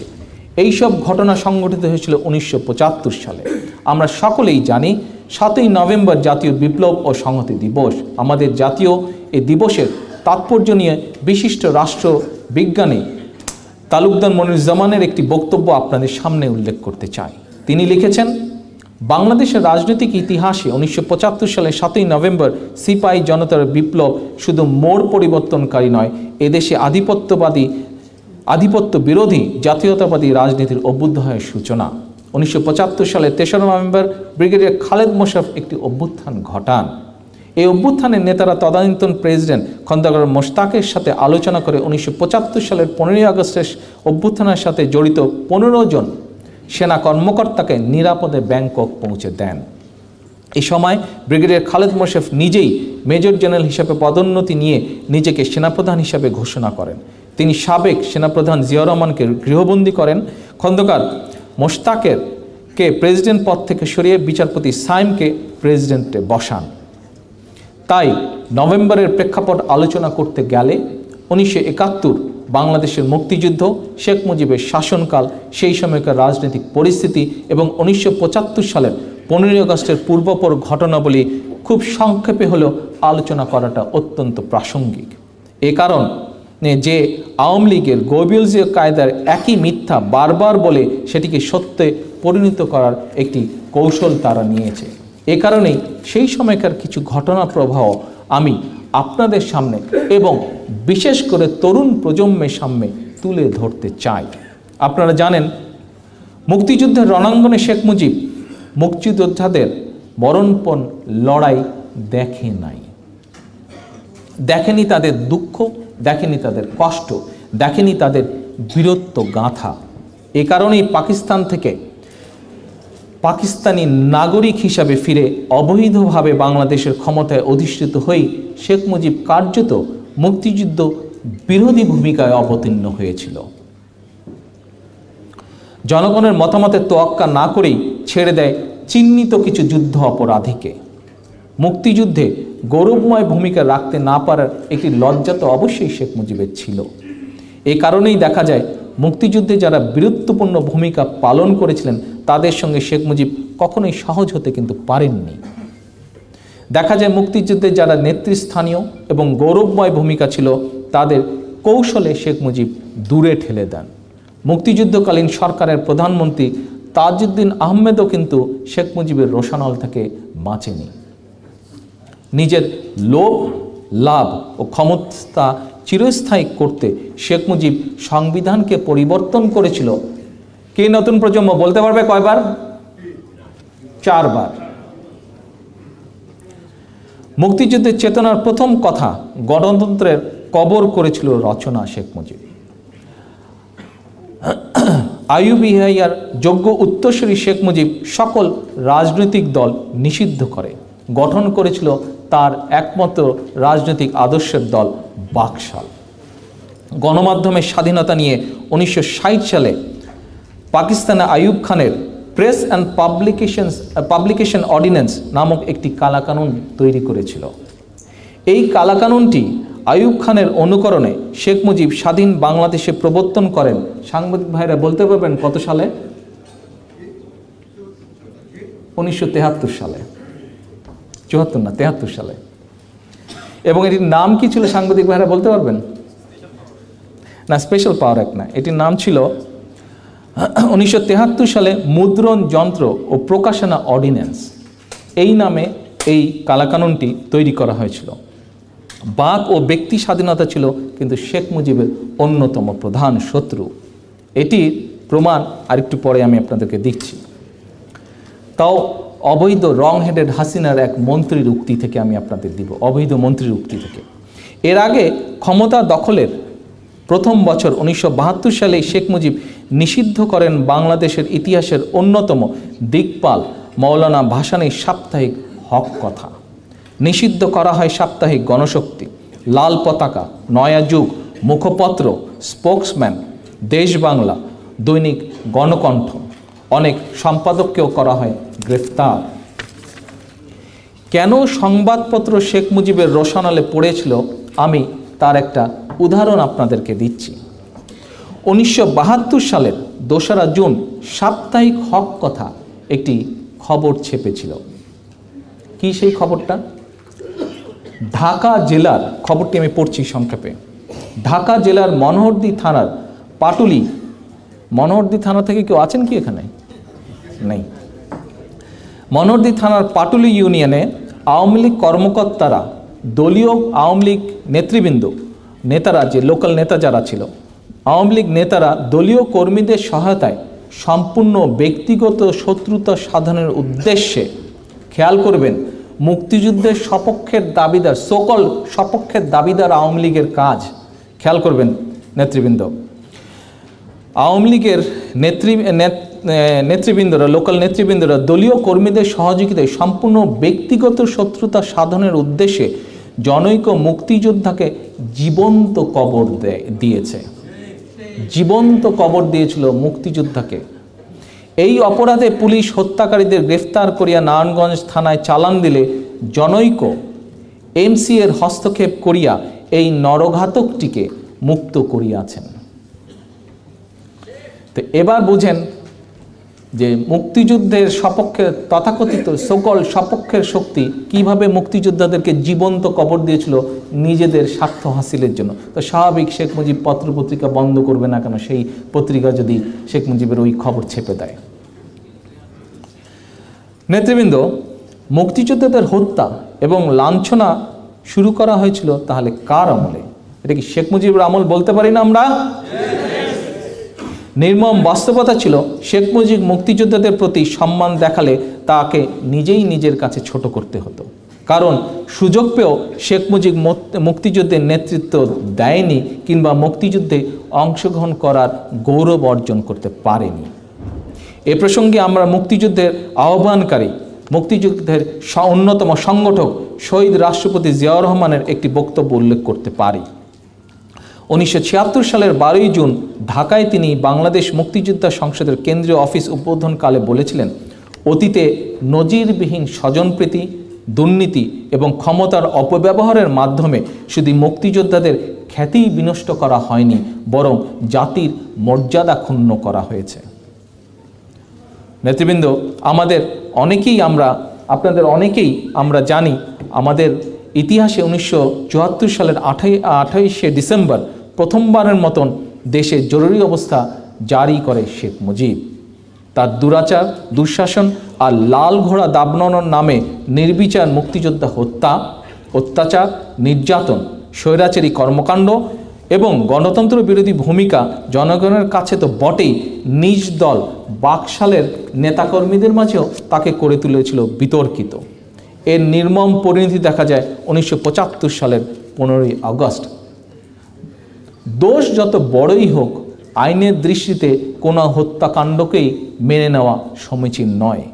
কিন্তু জনগণ অবাক বিস্ময় দেখল শেখ মুজিবুর রহমানের লাশ তার বাসার সিঁড়িতে রেখেই তার পুরনো রাজনৈতিক জীবনের একমাত্র আদর্শ বাকশালের 4 নম্বর সদস্য খন্দকার মোশতাকের নেতৃত্বে গঠিত হলো নতুন মন্ত্রিসভা। এই মন্ত্রিসভার সদস্যরা সবাই সাবেক আওয়ামী লীগ নেতা এবং তৎকালীন বাকশালের প্রভাবশালী সদস্য। এই মন্ত্রীদের শপথ গ্রহণ অনুষ্ঠান ও খন্দকার মোশতাকের সঙ্গে বঙ্গভবনে বিজয়ের বেশে সলা পরামর্শে অংশ নেন বর্তমান অবৈধ সরকারের অবৈধ মন্ত্রী তৎকালীন এবং বর্তমানের জঙ্গি নেতা আহসানুল হক ইনু এবং তার তৎকালীন নেতা কর্নেল অবসরপ্রাপ্ত তাহের। শেখ মুজিব হত্যাকাণ্ডের পর বিদেশি সাংবাদিকদের কাছে, একটু আগে বলেছিলাম না যে হাসিনার এক অবৈধ মন্ত্রীরই দেওয়া উদাহরণ আমি আপনাদের সামনে দেব, এই সেই উদাহরণ। দেখেন এই জঙ্গি ইনু সেই সময় কি বলেছিল শেখ মুজিবের শাসন আমল সম্পর্কে। শেখ মুজিবের হত্যাকাণ্ডের পরে বিদেশি সাংবাদিকের কাছে ইনু বলেছিল, শেখ মুজিবুর রহমান গণতান্ত্রিক রাজনীতিতে ছিলেন অক্ষম, তিনি বিরোধী দলের আন্দোলনে ভীত হয়ে পড়তেন। মানুষের উপর শেখ মুজিব এমন জবরদস্তি চালাচ্ছিল যে তার মধ্যে সমালোচনা বা বিরোধিতা সহ্য করার শক্তি ছিল না। ইতিহাসের নির্মম বাস্তবতা হলো যে এই ইনু চক্র 15ই আগস্ট শেখ মুজিবের নৃশংস হত্যাকাণ্ডের প্রেক্ষাপট তৈরি করেছিল, কিংবা হত্যাকাণ্ডে সরাসরি ইন্ধন জুগিয়েছিল ক্ষমতার লোভে। এখন আমরা যদি কিছু প্রশ্ন করি, যে প্রশ্নগুলি অনেক মানুষের মনেই আছে, সেই প্রশ্নগুলো যদি আমরা করি, কি সেই প্রশ্নগুলি? এক, শেখ মুজিব হত্যাকাণ্ডের সঙ্গে ইনুদের সংশ্লিষ্টতা যদি না থাকে, তাহলে খন্দকার মোশতাকের সরকারের বিরুদ্ধে সেই সময় তাহের ইনু বাহিনীর ভূমিকা কি ছিল? দুই, খন্দকার মোশতাকের বিরুদ্ধে ব্রিগেডিয়ার খালেদ মোশাররফ অভ্যুত্থান করলে তাহের ইনুর ভূমিকা কার পক্ষে ছিল? খন্দকার মোশতাক আহমেদ নাকি ব্রিগেডিয়ার খালেদ মোশাররফ? নেতৃবৃন্দ, 1975 সালের 15ই আগস্ট খন্দকার মোশতাকের নেতৃত্বে নতুন সরকার গঠনের পর কেবল তাহের ইনু চক্রই নয়, সেই সময় বাংলাদেশ সেনাবাহিনী প্রধান জেনারেল শফিউল্লাহ, বিমান বাহিনী প্রধান AK খন্দকার, নৌবাহিনী প্রধান MH খান খন্দকার মোশতাক সরকারের প্রতি আনুগত্য ঘোষণা করেছিল। তর্কের খাতিরে যদি আমরা ধরেও নেই যে সেই সময় তাদের কাছ থেকে জোর করে এই আনুগত্য আদায় করা হয়েছিল, কিন্তু পরিস্থিতি যখন কিছু পরিবর্তন হলো, যখন এই সকল নেতৃবৃন্দ, এই সকল চিফ যেমন জেনারেল শফিউল্লাহ এরা যখন বিদেশে চলে গেল, বিদেশের মাটিতে অ্যাম্বাসেডারের চাকরি নিয়ে চলে গেল, তখনও কি তারা কখনো বলেছিল যে আমরা ওই সরকারের উপর থেকে আমাদের সমর্থন প্রত্যাহার করলাম বা আমাদেরকে জোর করে এইসব স্বীকৃতি, এইসব সাপোর্ট দেওয়ানো হয়েছে? এটি কি তারা কখনো বলেছিল নেতৃবৃন্দ? আজ পর্যন্ত আমরা তাদের লিখিত বইতেও কিন্তু আমরা দেখতে পাইনি। যেই কটা নাম আপনাদের সামনে উল্লেখ করেছি তারা কিন্তু বই লিখেছে, তাদের বইতেও কখনো কিন্তু তারা লেখে নেই যে আমাদেরকে পট পরিবর্তনের 75-এর পট পরিবর্তনের পরে 15ই আগস্টের পরে জোর করে আমাদেরকে দিয়ে সাপোর্ট আদায় করা হয়েছিল, এটি কিন্তু তারা আজ পর্যন্ত বলেনি। এখন আপনাদের সামনে বিশেষ করে নতুন প্রজন্মর ভাই বোনেরা, তোমরা যারা আছো, যারা বিভিন্ন মাধ্যমে আমার এই বক্তব্য দেখতে বা শুনতে পাবে, তাদের সকলের কাছে আমি একটি উদাহরণ তুলে ধরছি। কি সেই উদাহরণটা ছিল? সেই উদাহরণটা ছিল, একটু আগেই বলেছি যে শেখ মুজিবের শাসন আমল কেমন ছিল সেটি জানতে হবে আমাদেরকে। একটি উদাহরণ তুলে ধরছি। আপনারা যারা সিনিয়ররা যারা আছেন আমাদের প্রজন্মে বা আমাদের সিনিয়র প্রজন্ম যারা আছেন, আমরা জানি যে শেখ মুজিবের সময় একটি বাহিনী ছিল যাকে বলা হতো রক্ষী বাহিনী। যারা নতুন প্রজন্ম আছে তারা এই রক্ষী বাহিনীকে দেখেনি, হয়তো আমাদের কাছ থেকে বা আমাদেরও সিনিয়র যারা আছে বা তাদের বাবা মা যারা, তাদের কাছ থেকে তারা শুনেছে বা মাঝে মাঝে কোনো বইপত্রে পড়েছে। এই রক্ষী বাহিনীর একটি ঘটনা আমি তোমাদের সামনে তুলে ধরতে চাই।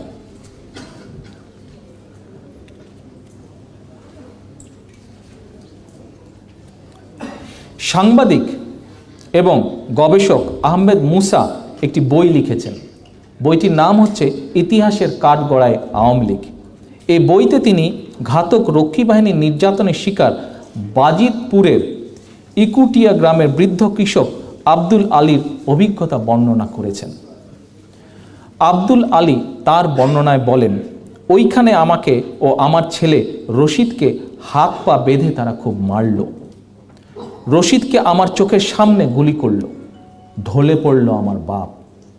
একটা কসাই আমার হাতে একটা কুঠার দিয়ে বলল, তোর নিজের হাতে ছেলের গলা কেটে দে, ফুটবল খেলবো আমরা তার মাথা নিয়ে। আমার মুখে রা নেই, না দিলে বলল তারা তোরও রেহাই নেই। কিন্তু আমি কি তা পারি বাপ হয়ে? একটানা 1.5 ঘন্টা মারার পর আমার বুকে ও পিঠে বন্দুক ধরল। শেষে নিজের হাতে কেটে দিলাম ছেলের মাথা। আল্লাহ কি সহ্য করবে? নতুন প্রজন্মের ভাই ও বোনেরা, তোমরা কি বুঝতে পারছো কেমন ছিল রক্ষী বাহিনীর সেই আমল, শেখ মুজিবের সেই আমল? এই রক্ষী বাহিনী কিন্তু ছিল শেখ মুজিবের শেষ ভরসা। এবং ঠিক একইভাবে আজ যেমন শেখ হাসিনা, রং হেডেড শেখ হাসিনার ভরসা হয়েছে র্যাব এবং তথাকথিত পুলিশ বাহিনীর কিছু সদস্য। প্রিয় তরুণ প্রজন্মের ভাই ও বোনেরা, তোমাদের আবারও জেনে রাখা প্রয়োজন কেমন ছিল শেখ মুজিবের শাসনকালের বাংলাদেশ, কেমন ছিল শেখ মুজিবের দুঃশাসনের চিত্র, কারা ছিল তখন রাজনৈতিক ময়দানে, কি ছিল তাদের সেই ভূমিকা।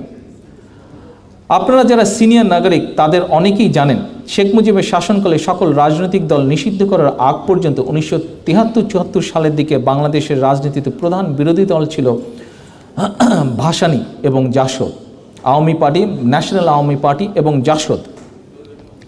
এ দুটি দল ছাড়াও অন্যান্য রাজনৈতিক দলগুলোর সঙ্গেও শেখ মুজিবের সম্পর্ক ভালো ছিল না। সেই সময় ন্যাপ, জাসদ ও অন্যান্য ছোট ছোট রাজনৈতিক দলগুলোর হাজার হাজার নেতাকর্মী ছিলেন কারাগারে। বিরোধী দলের হাজার হাজার নেতাকর্মীদের নির্বিচারে করা হয়েছিল হত্যা। সর্বহারা পার্টি নেতা সিরাজ শিকদারকে বিনা বিচারে হত্যা করে শেখ মুজিব 1975 সালের 25শে জানুয়ারি সংসদে দাঁড়িয়ে হুঙ্কার দিয়ে বলেছিলেন, কোথায় সেই সিরাজ শিকদার? বিরোধী দলের একজন রাজনৈতিক দলের নেতাকে বিনা বিচারে হত্যা করে জাতীয় সংসদে দাঁড়িয়ে এভাবে দম্ভ করে জাতীয় সংসদকে কলঙ্কিত করেছিল শেখ মুজিব।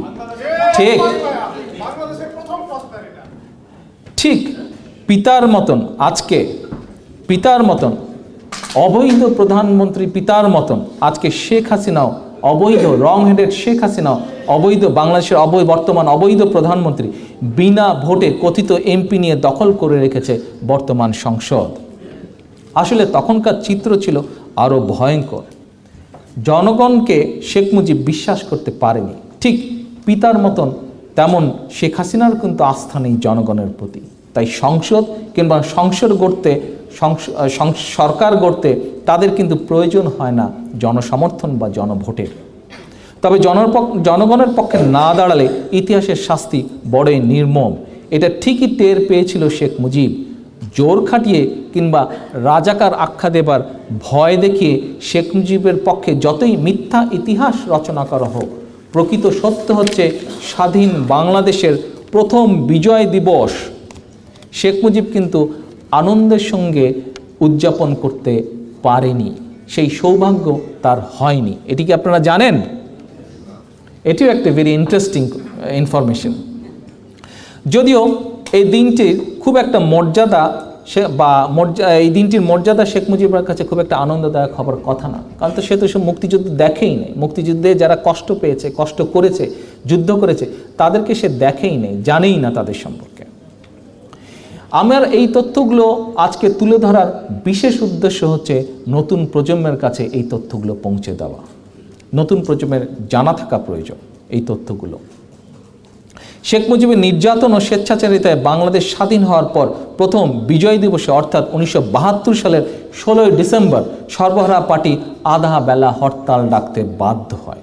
1974 সালের 16 ডিসেম্বর বিজয় দিবসেও হরতাল ডাকে সর্বহারা পার্টি।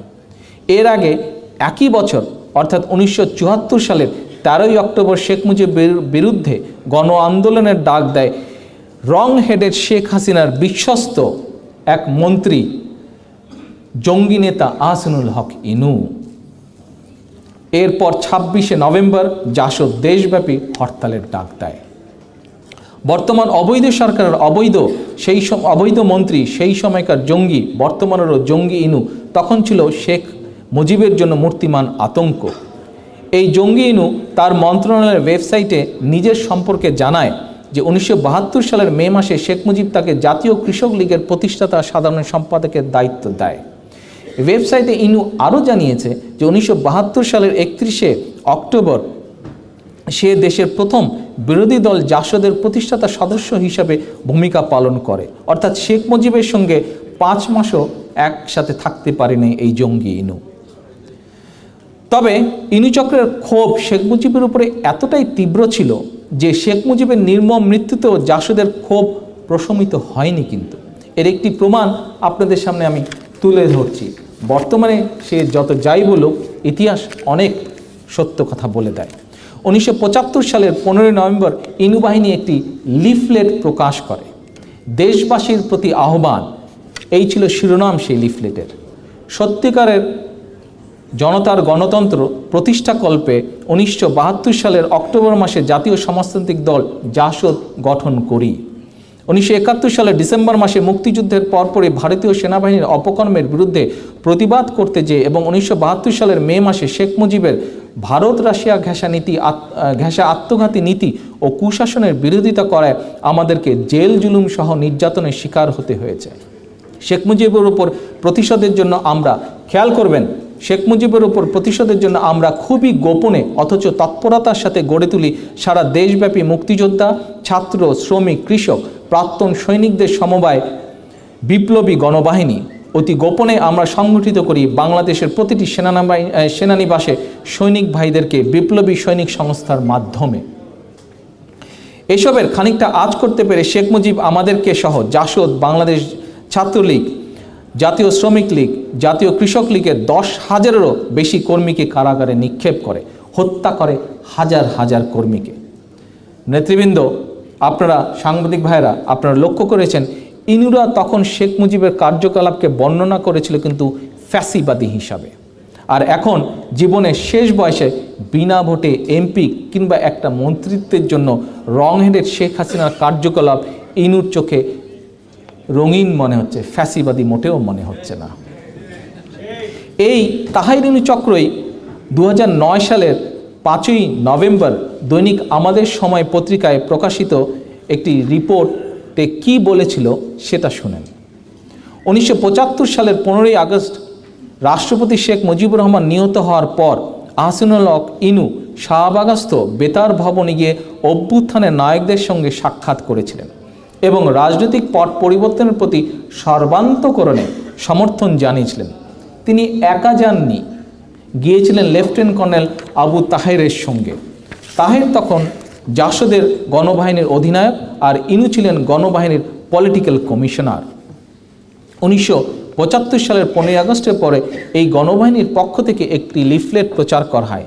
লিফলেটের শিরোনাম ছিল খুনি মুজিব খুন হয়েছে, অত্যাচারীর পতন অনিবার্য। নেতৃবৃন্দ, এমনকি 1976 সালে 1 ফেব্রুয়ারিতে প্রচারিত জাসদ তাদের এক প্রচারপত্রে লিখে 1971-এর জাতীয় মুক্তিযুদ্ধের সঙ্গে বিশ্বাসঘাতকতা করে, খেয়াল করবেন শেখ মুজিব সম্পর্কে তারা লিখছে, আওয়ামী লীগ সম্পর্কে তারা লিখছে জাসদ, 1971 সালে জাতীয় মুক্তিযুদ্ধের সঙ্গে বিশ্বাসঘাতকতা করে আধিপত্যবাদী ভারতীয় সৈন্যবাহিনীর সহায়তায় আওয়ামী লীগ নেতৃত্ব রাষ্ট্র ক্ষমতা দখল করে। জনগণের ভাগ্যের কোনো পরিবর্তন হলো না। নেতৃবৃন্দ, আপনারা নিঃসন্দেহে লক্ষ্য করেছেন সাম্প্রতিক সময় জাসদের উত্থান পতন, অস্থির সময়ের রাজনীতি নামে একটি বই বের হয়েছে। গবেষক মহিউদ্দিন আহমেদ, যিনি নিজেও একজন জাসদের রাজনীতির সঙ্গে যুক্ত ছিলেন, তিনি এই বইটি লিখেছেন। বইটাতে তিনি লিখেন, 15ই আগস্ট মুজিব হত্যাকাণ্ডের 2 দিন পর 7ই আগস্ট সকালে বিশ্ববিদ্যালয়ের ছাত্র নঈম জাহাঙ্গীর লেফটেন্যান্ট কর্নেল আবু তাহেরের বাসায় যান পরিস্থিতি সম্পর্কে আঁচ করতে। 1971 সালে নঈম 11 নম্বর সেক্টরে তাদের সহযোদ্ধা ছিলেন, তাহেরের সহযোদ্ধা ছিলেন এবং প্রায় তার সঙ্গে দেখা সাক্ষাৎ করতেন। তাহের আক্ষেপ করে নঈমকে বলেন, ওরা, কে বলেছে? তাহের বলেছে। কি বলেছিল নঈমকে?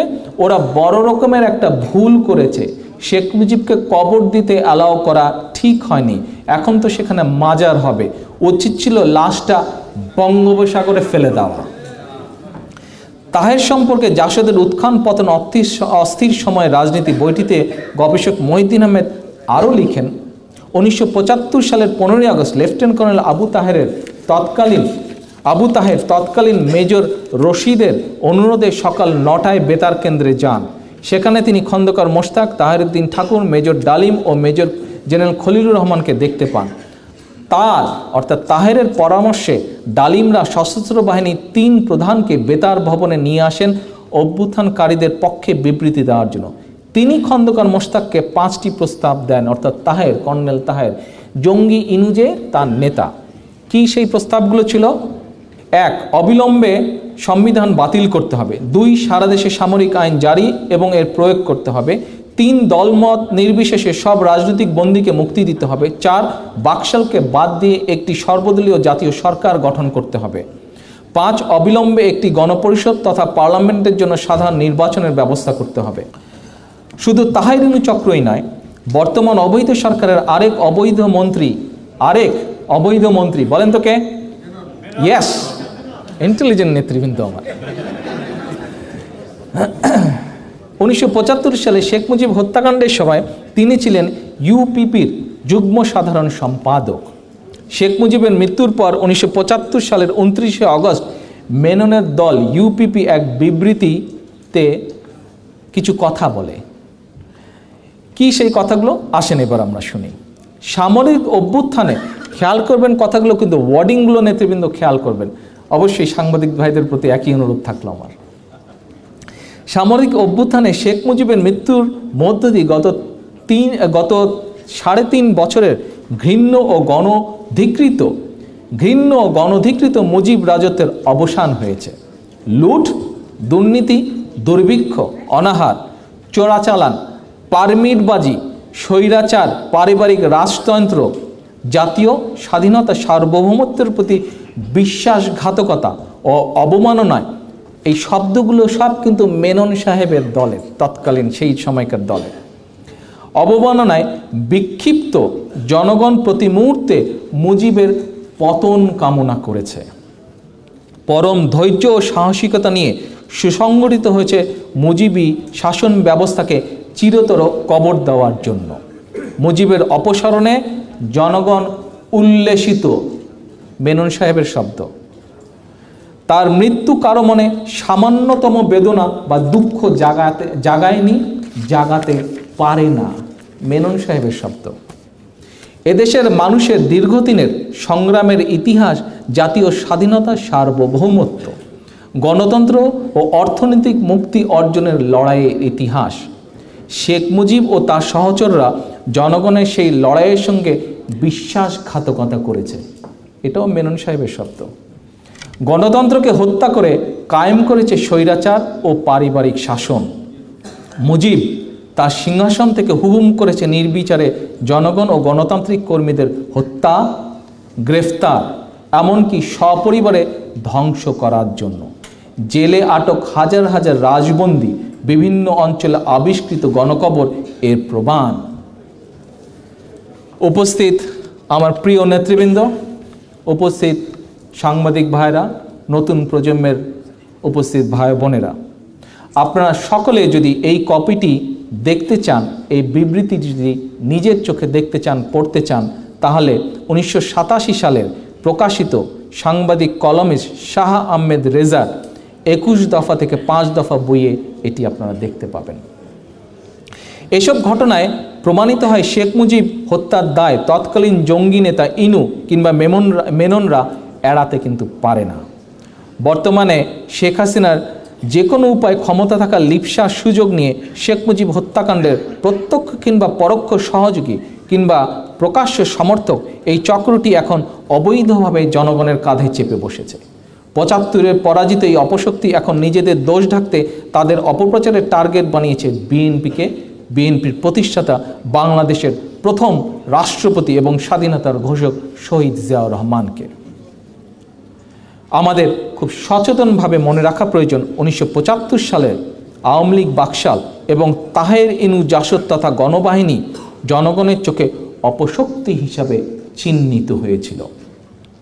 75-এর আগস্ট থেকে নভেম্বর পর্যন্ত এই অপশক্তি লোভ, লাভ এবং নিজেদের মধ্যে ক্ষমতার দ্বন্দ্বে একে অপরকে পরাজিত করে। 7ই নভেম্বর সেনা ও জনগণের মিলিত অভ্যুত্থানে জনগণ এই অপশক্তিকে প্রত্যাখ্যান করে। এরপর ধীরে ধীরে মিথ্যাচারের মাধ্যমে এই অপশক্তি পুনরায় মাথাচাড়া দিয়ে উঠেছে। মহাজোটের নামে তারা এখন একজোট হয়েছে সব।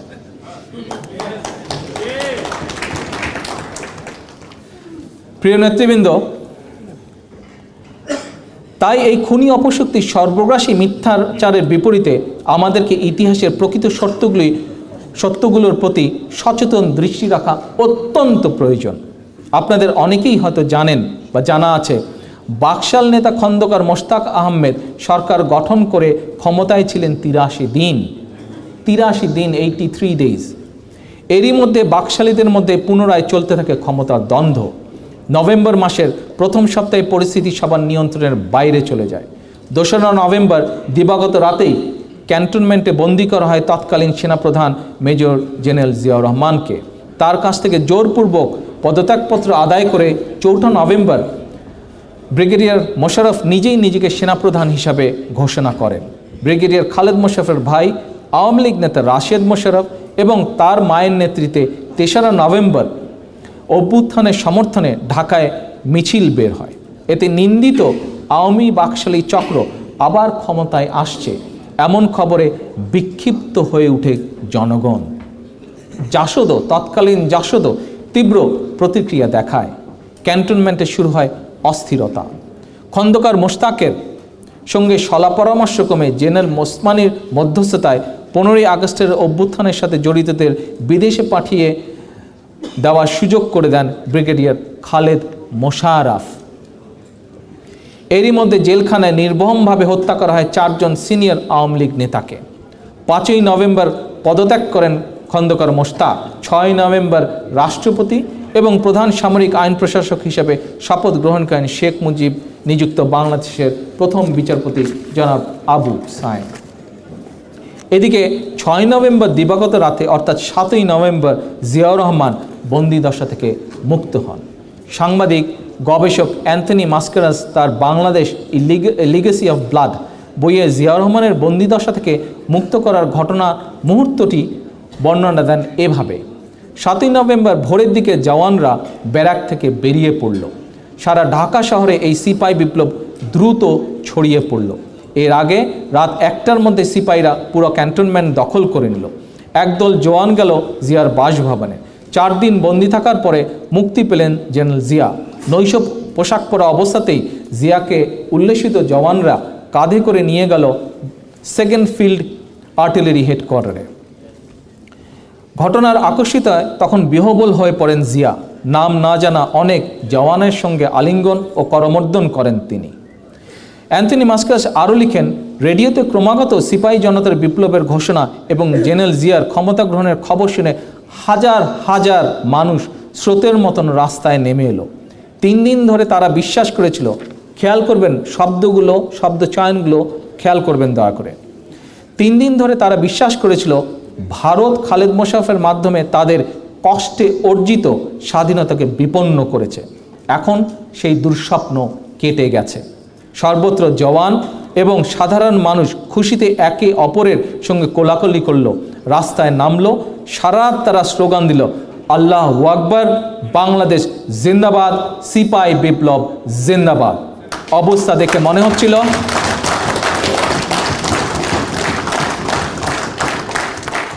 অবস্থা দেখে মনে হচ্ছিল 1971 সালের মার্চ মাসের মতন এদেশের মানুষ আবার জেগে উঠেছে।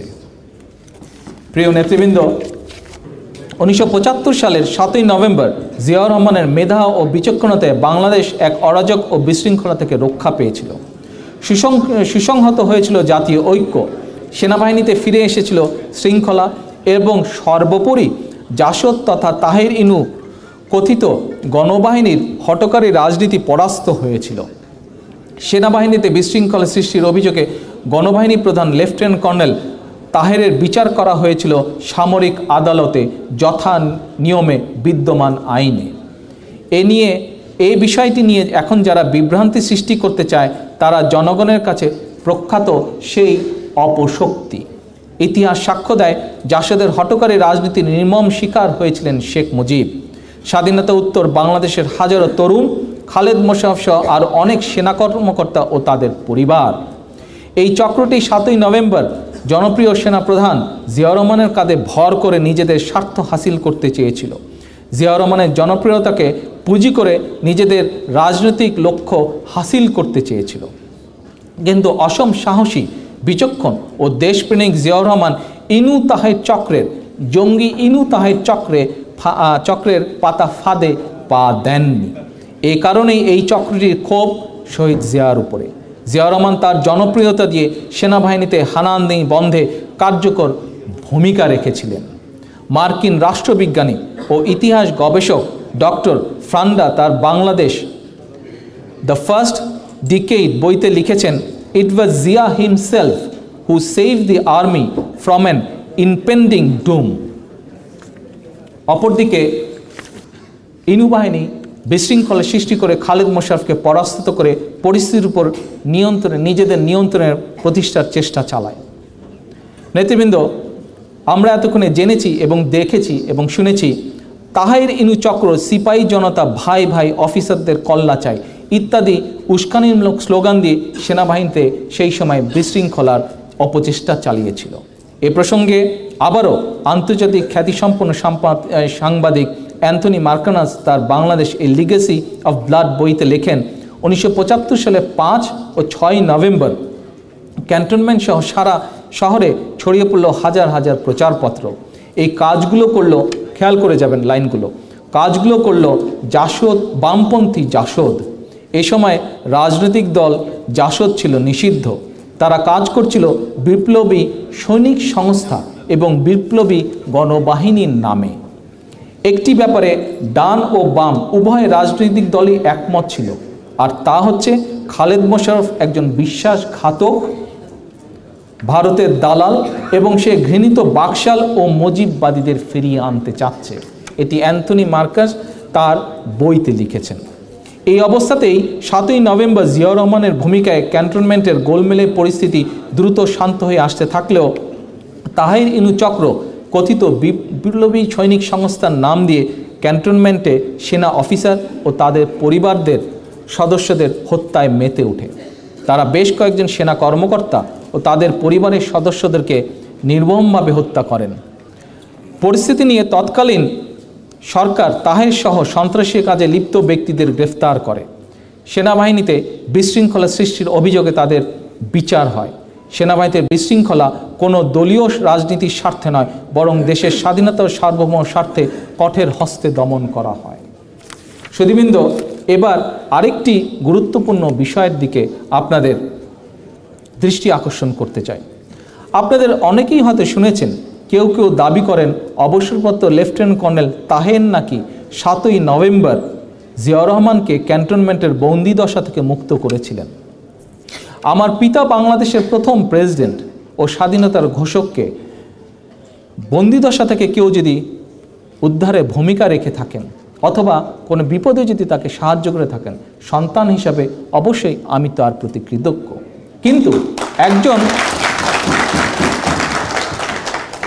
কিন্তু একজন রাজনীতিক হিসাবে আমি মনে করি ইতিহাসের আলোকেই 7ই নভেম্বরের পূর্বাপর ঘটনা ও প্রেক্ষিত বিশ্লেষণের দাবি রাখে। সেই কারণেই অনেকের সঙ্গে আমি একটি প্রশ্ন রাখতে চাই, সেদিন প্রকৃত অর্থে জিয়াউর রহমানকে উদ্ধার করাই কি এই জঙ্গি তাহের ইনুদের লক্ষ্য ছিল, নাকি জিয়াউর রহমানের জনপ্রিয়তার অংশীদার হয়ে নিজেদের রাজনৈতিক স্বার্থ আদায় ছিল তাদের মূল উদ্দেশ্য বা লক্ষ্য? এই প্রশ্নটি আবারও উত্থাপন করার কারণ হলো রং হেডেড শেখ হাসিনার অবৈধ সরকারের জঙ্গি মন্ত্রী আহসানুল হক ইনুর একটি বক্তব্য 2010 সালের 7ই নভেম্বর সংখ্যায় দৈনিক প্রথম আলো পত্রিকায় প্রকাশিত হয়েছিল। ওই পত্রিকার যুগ্ম সম্পাদক মিজানুর রহমান খানের কাছে ইনু 7ই নভেম্বর জিয়াউর রহমানের মুক্তি প্রসঙ্গে বলেন, কথাগুলো শুনবেন নেতৃবৃন্দ। এই জঙ্গি ইনু কি বলেছিল 7ই নভেম্বর 2010 সালের প্রথম আলো পত্রিকায়? তাহের ও আমার মূল পরিকল্পনায় জিয়াকে গ্রেফতার করে আনার নির্দেশ ছিল। হাবিলদার আব্দুল হাই মজুমদারের দায়িত্ব ছিল বন্দি জিয়াকে মুক্ত করা এবং তাকে 336 নম্বর এলিফ্যান্ট রোডের বাসায় নিয়ে আসা। সেখানে তাহের ও আমি জিয়ার জন্য অপেক্ষায় ছিলাম, কিন্তু আমাদের এই পরিকল্পনা সফল হয়নি। নেতৃবৃন্দ,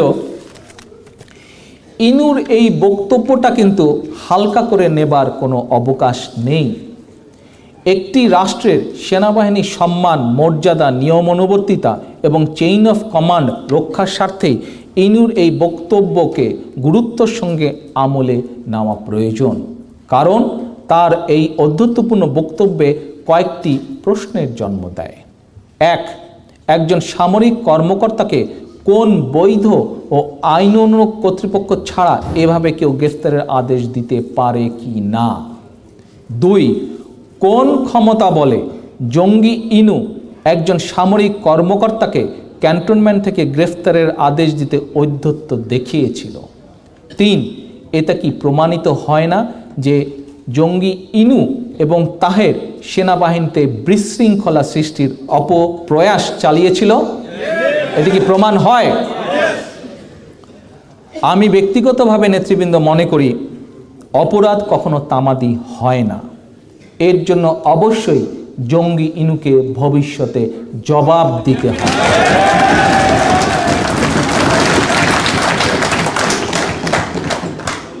উপস্থিত সাংবাদিক ভাইরা, প্রিয় নেতৃবৃন্দ, জাতীয় বিপ্লব ও সংহতি দিবস উপলক্ষে ইতিহাসের আলোকে ঘটনা পরস্পরায় বিশ্লেষণে আপনারা বুঝতে পেরেছেন দেশ ও জনগণের যে কোনো সংকটে জিয়াউর রহমান এসেছেন ত্রাতার ভূমিকায়, নিয়েছেন সঠিক সিদ্ধান্ত। সততা ও নিখাদ দেশপ্রেমী জিয়াকে বারবার জনগণের পক্ষে সাহসী ভূমিকা রাখতে প্রেরণা জুগিয়েছিল। 1975 সালের 7ই নভেম্বরের আগে 1971 সালের 26শে মার্চও জিয়াউর রহমানের ভূমিকা তাকে বাংলাদেশ ইতিহাসে অমর করে রেখেছে। আমি এর আগেও আমার এক বক্তৃতায় বলেছিলাম 1971 সালের 25শে মার্চ বাংলাদেশ স্বাধীনতা যুদ্ধের ঘোষণা দেওয়ার কথা ছিল সেই সময়কার রাজনৈতিক নেতৃত্বের, কিন্তু তারা ব্যর্থ হলেও জিয়াউর রহমান ব্যর্থ হননি। ঘুমন্ত বাঙালির উপরে পাকিস্তানি হানাদার রাতের অন্ধকারে স্বাধীনতাকামী জনগণের উপর হামলা শুরু করলে তখন দিশেহারা স্বাধীনতাকামী মানুষ আর পলাতক আওয়ামী লীগ নেতারা জাতির এমনই এক ঘোর ঘন সংকটে গর্জে ওঠেন জিয়া উই রিভোল্ট বলে সশস্ত্র প্রতিরোধ গড়ে তুলেছিলেন। এ কারণেই দেখা যায় যে 26শে মার্চ স্বাধীনতা ঘোষণা দেওয়া কিংবা মুক্তিযুদ্ধের নেতৃত্ব দিতে শেখ মুজিব ব্যর্থ হলেও জিয়াউর রহমান ভুল করেননি। তিনি নিজেকে প্রেসিডেন্ট হিসেবে বাংলাদেশ স্বাধীনতা ঘোষণা দেন। শুধু ঘোষণা দিয়েই বসে থাকেননি, পদ পদবি কিংবা স্বায়ত্ত শাসন নয়, তার কাছে বড় ছিল স্বাধীন সার্বভৌম বাংলাদেশ বা বাংলাদেশের স্বাধীনতা। এ কারণেই রণাঙ্গনে লড়াই করে জনগণকে সঙ্গে নিয়ে বাংলাদেশের স্বাধীনতা অর্জন করেন, লাভ করেন বীর উত্তম খেতাব। আমরা গর্ব করে নেতৃবৃন্দ, আমার প্রিয় নেতৃবৃন্দ, সকল পর্যায়ে বাংলাদেশ জাতীয়তাবাদী দলের সকল পর্যায়ের নেতৃবৃন্দ, আমরা সকলে গর্ব করে বলতে পারি বাংলাদেশ স্বাধীনতা ও মুক্তিযুদ্ধের ইতিহাসে জিয়াউর রহমান একটি অনিবার্য নাম।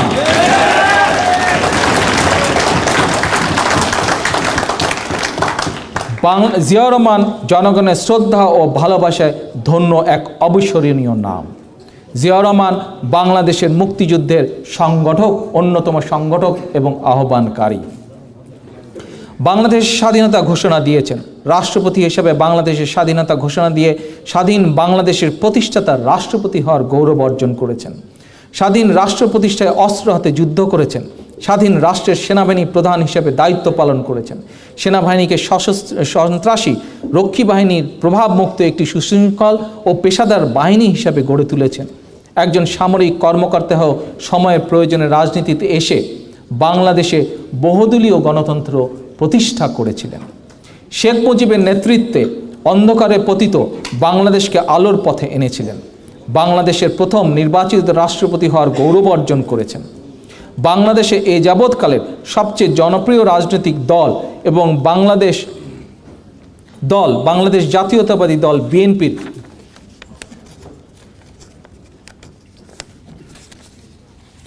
প্রতিষ্ঠাতা হওয়ার গৌরব অর্জন করেছেন। তাই আমরা দেখতে পাই জীবনের প্রতিটি ক্ষেত্রে, প্রতিটি ভূমিকায়, রাজনীতির প্রতিটি পদক্ষেপে তার সফলতা ছিল ঈর্ষণীয়।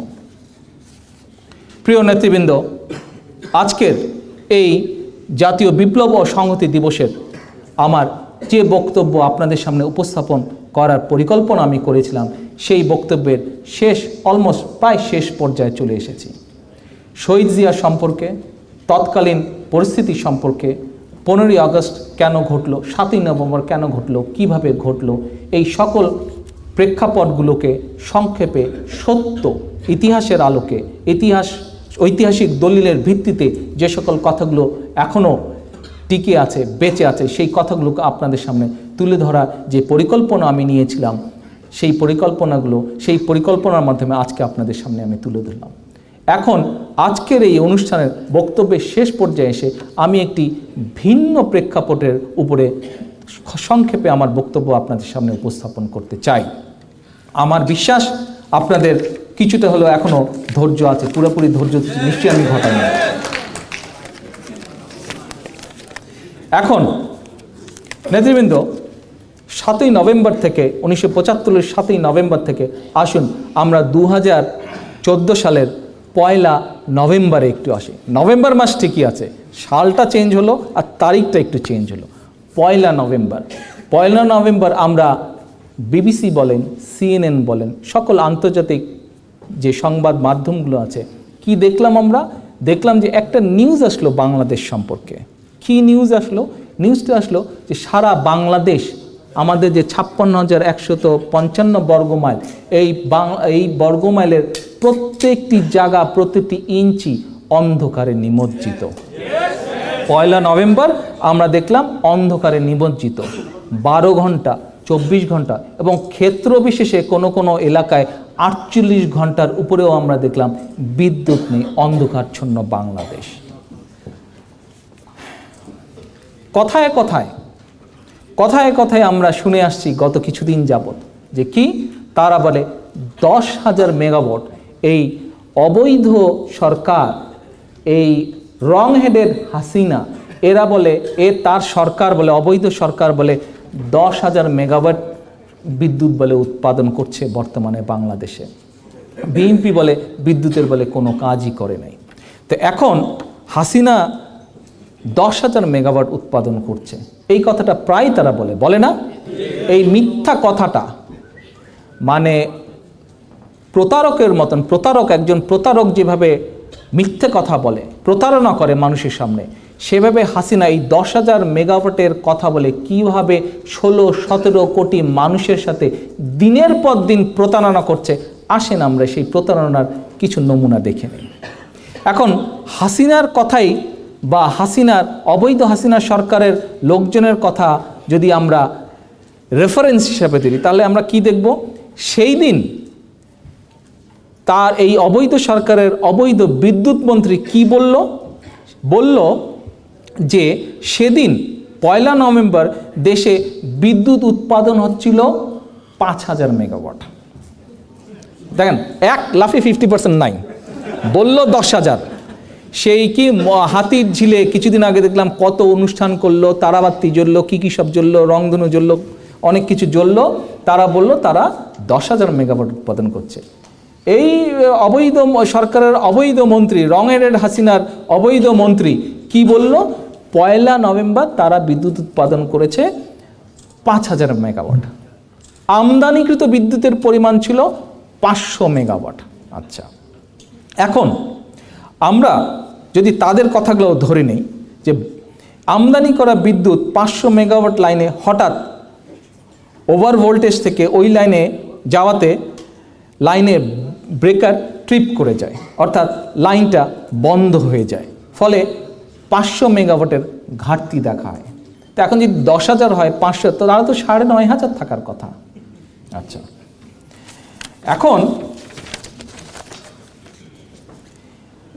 হওয়ার ফলে তাদের যে এই যে 500 মেগাওয়াটের ঘাটতি হয়েছে তাদের বক্তব্য অনুযায়ী তাহলে 9,500 থাকার কথা, কিন্তু মন্ত্রীর বক্তব্য যদি দেখি আবার তাহলে 5,000 থেকে যদি 500 যায় তাও তো 4,500 থাকার কথা, 9,500 যদি না থাকে। তো এখন যেই সিস্টেম আছে তারা যা বুঝিয়েছে আমাদেরকে, বোঝানোর চেষ্টা করছে আমাদেরকে যে এই হঠাৎ করে এই ট্রিপ করে যাওয়াতে লাইনে ওভারফ্লো চলে আসাতে ইলেকট্রিসিটিতে ট্রিপ করে একটা একটা করে সিস্টেমেটিকলি সবগুলো লাইন বন্ধ হয়ে যায় তাদের, ফলে সবগুলো সাবস্টেশন বা পাওয়ার স্টেশন সবগুলো বন্ধ হয়ে যায়। এখন হাসিনার দাবি অনুযায়ী যদি সত্যি 10,000 মেগাওয়াট বিদ্যুৎ উৎপাদিত হতো, এমনকি তার 4 ভাগের 1 ভাগও যদি বিদ্যুৎ উৎপাদন হতো, তাহলেও কিন্তু এই ঘটনা ঘটার কথা না, এই ঘটনা ঘটার কথা না। তাদের দাবি অনুযায়ী যে প্রোডাকশন কেন হওয়ার কথা না, কারণ ডিস্ট্রিবিউশন লাইন যেগুলো আছে, এই অবৈধ সরকার যতদিন পর্যন্ত ক্ষমতায় ধরে রেখেছে, অবৈধভাবে ক্ষমতা দখল করে রেখেছে, এরা যদি এই কয়েক বছর ডিস্ট্রিবিউশন লাইনগুলো যদি ঠিকভাবে রক্ষণাবেক্ষণ করতো, মেইনটেনেন্স করতো, তাহলেও সেদিনকার সেই কলঙ্কজনক ঘটনাটা ঘটতো না। কিন্তু আমরা কি দেখলাম, সে 2008 থেকে যখন ষড়যন্ত্রের নির্বাচনের মাধ্যমে তারা ক্ষমতায় আসলো, সরকার গঠন করলো, এবং এই 1 নভেম্বর পর্যন্ত আমরা কি দেখলাম, এরা ব্যস্ত আছে, এদের টপ টু বটম ব্যস্ত আছে। একবার পলিসি করে কি বিদ্যুৎ জানি কুইক রেন্টাল বলেন আর কুইক মানি মেকিং বলেন, এইসব করে করে তারা ওই লাইনেও কুইক লাইন বানাচ্ছে, সাবস্টেশন বা পাওয়ার স্টেশনও কুইক বানাচ্ছে, মানিও কুইক বানাচ্ছে। অর্থাৎ এই দুর্নীতি এবং লুটপাট করাতে তারা এতই ব্যস্ত, টপ টু বটম তারা এতই ব্যস্ত যে তারা লাইনগুলোরও পর্যন্ত কোনো রকম মেনটেনেন্স করছে না, এবং লাইনগুলো মেনটেনেন্স না করাতে আজকে এই দুর্দশা।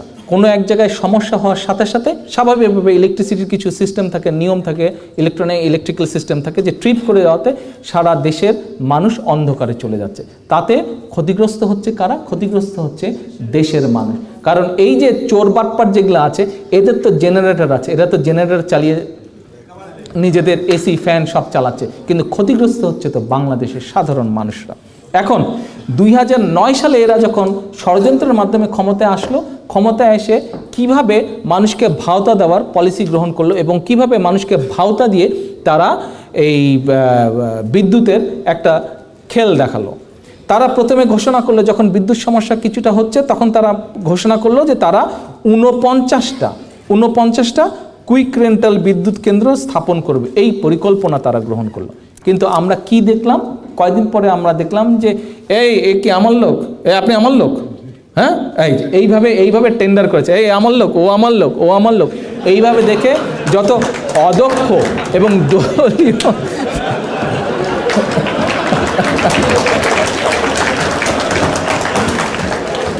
যত অদক্ষ লোকজন, যাদেরকে দিলে তাদের চুরির পয়সাগুলো ঠিক মতন আবার তাদের কাছে ফিরে আসবে, অনভিজ্ঞ লোক, অদক্ষ লোক, যারা দলীয় লোক, দলীয় বিবেচনায় এই পাওয়ার স্টেশনগুলো তাদেরকে দেওয়া হলো এই গ্যারান্টি নিয়ে যে যাকে দিলে চুরির পয়সাটা ফিরে পাবো। কি চুরির পয়সা? চুরিটা কোথায়? আসেন, 49টা তো তারা দেওয়ার প্ল্যান করলো, কিন্তু প্র্যাকটিক্যালি দেখা গেল কি?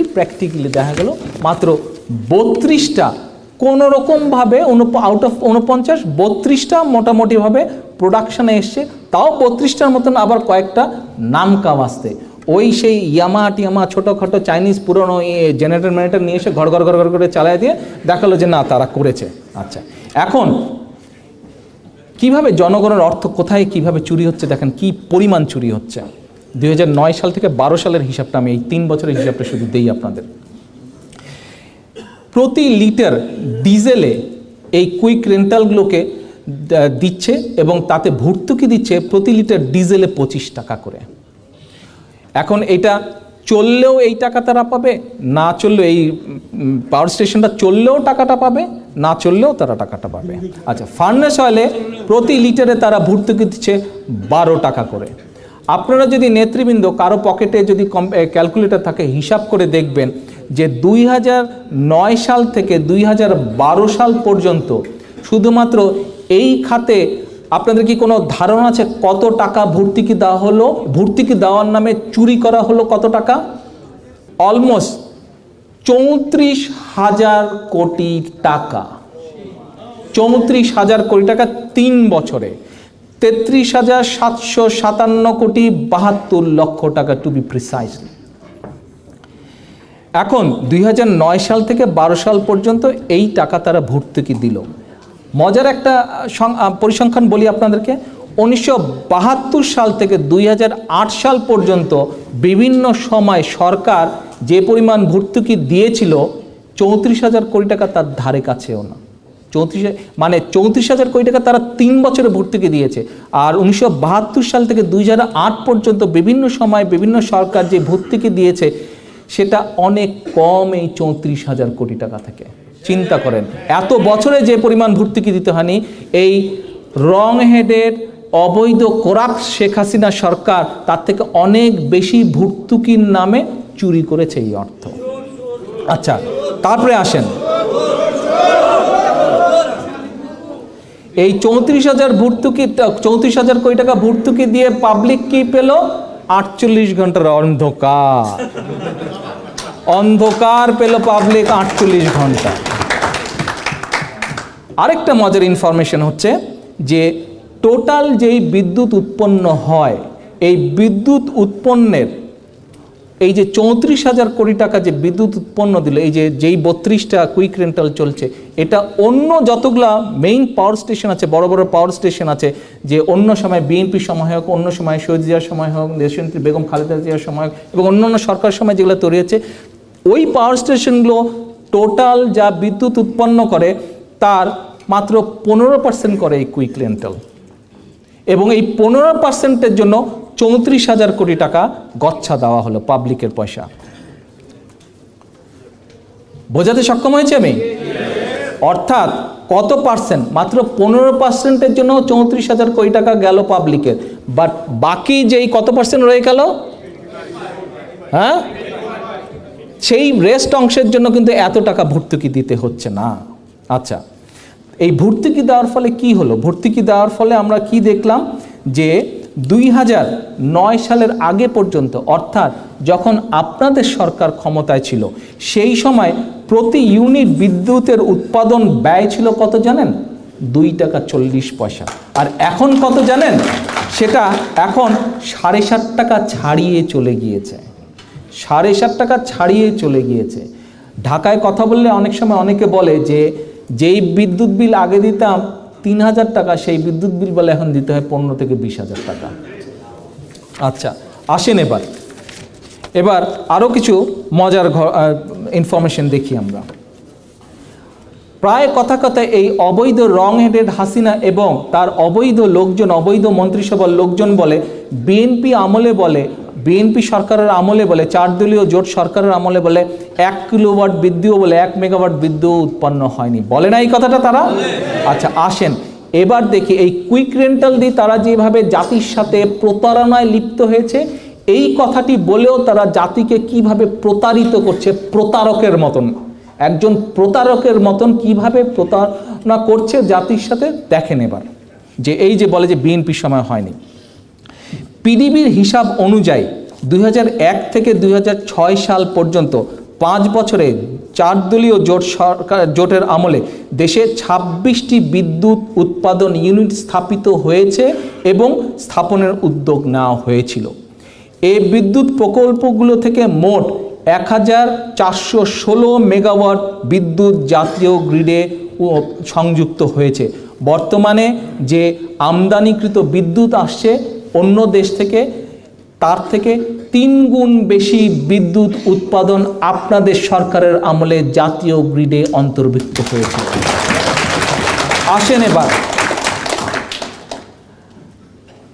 অধিকাংশ এখানে উপস্থিত নেতৃবৃন্দ, যেই সকল মানুষ আপনারা উপস্থিত হচ্ছেন, অধিকাংশই হচ্ছেন সিলেট জেলা থেকে, তাই নয় কি?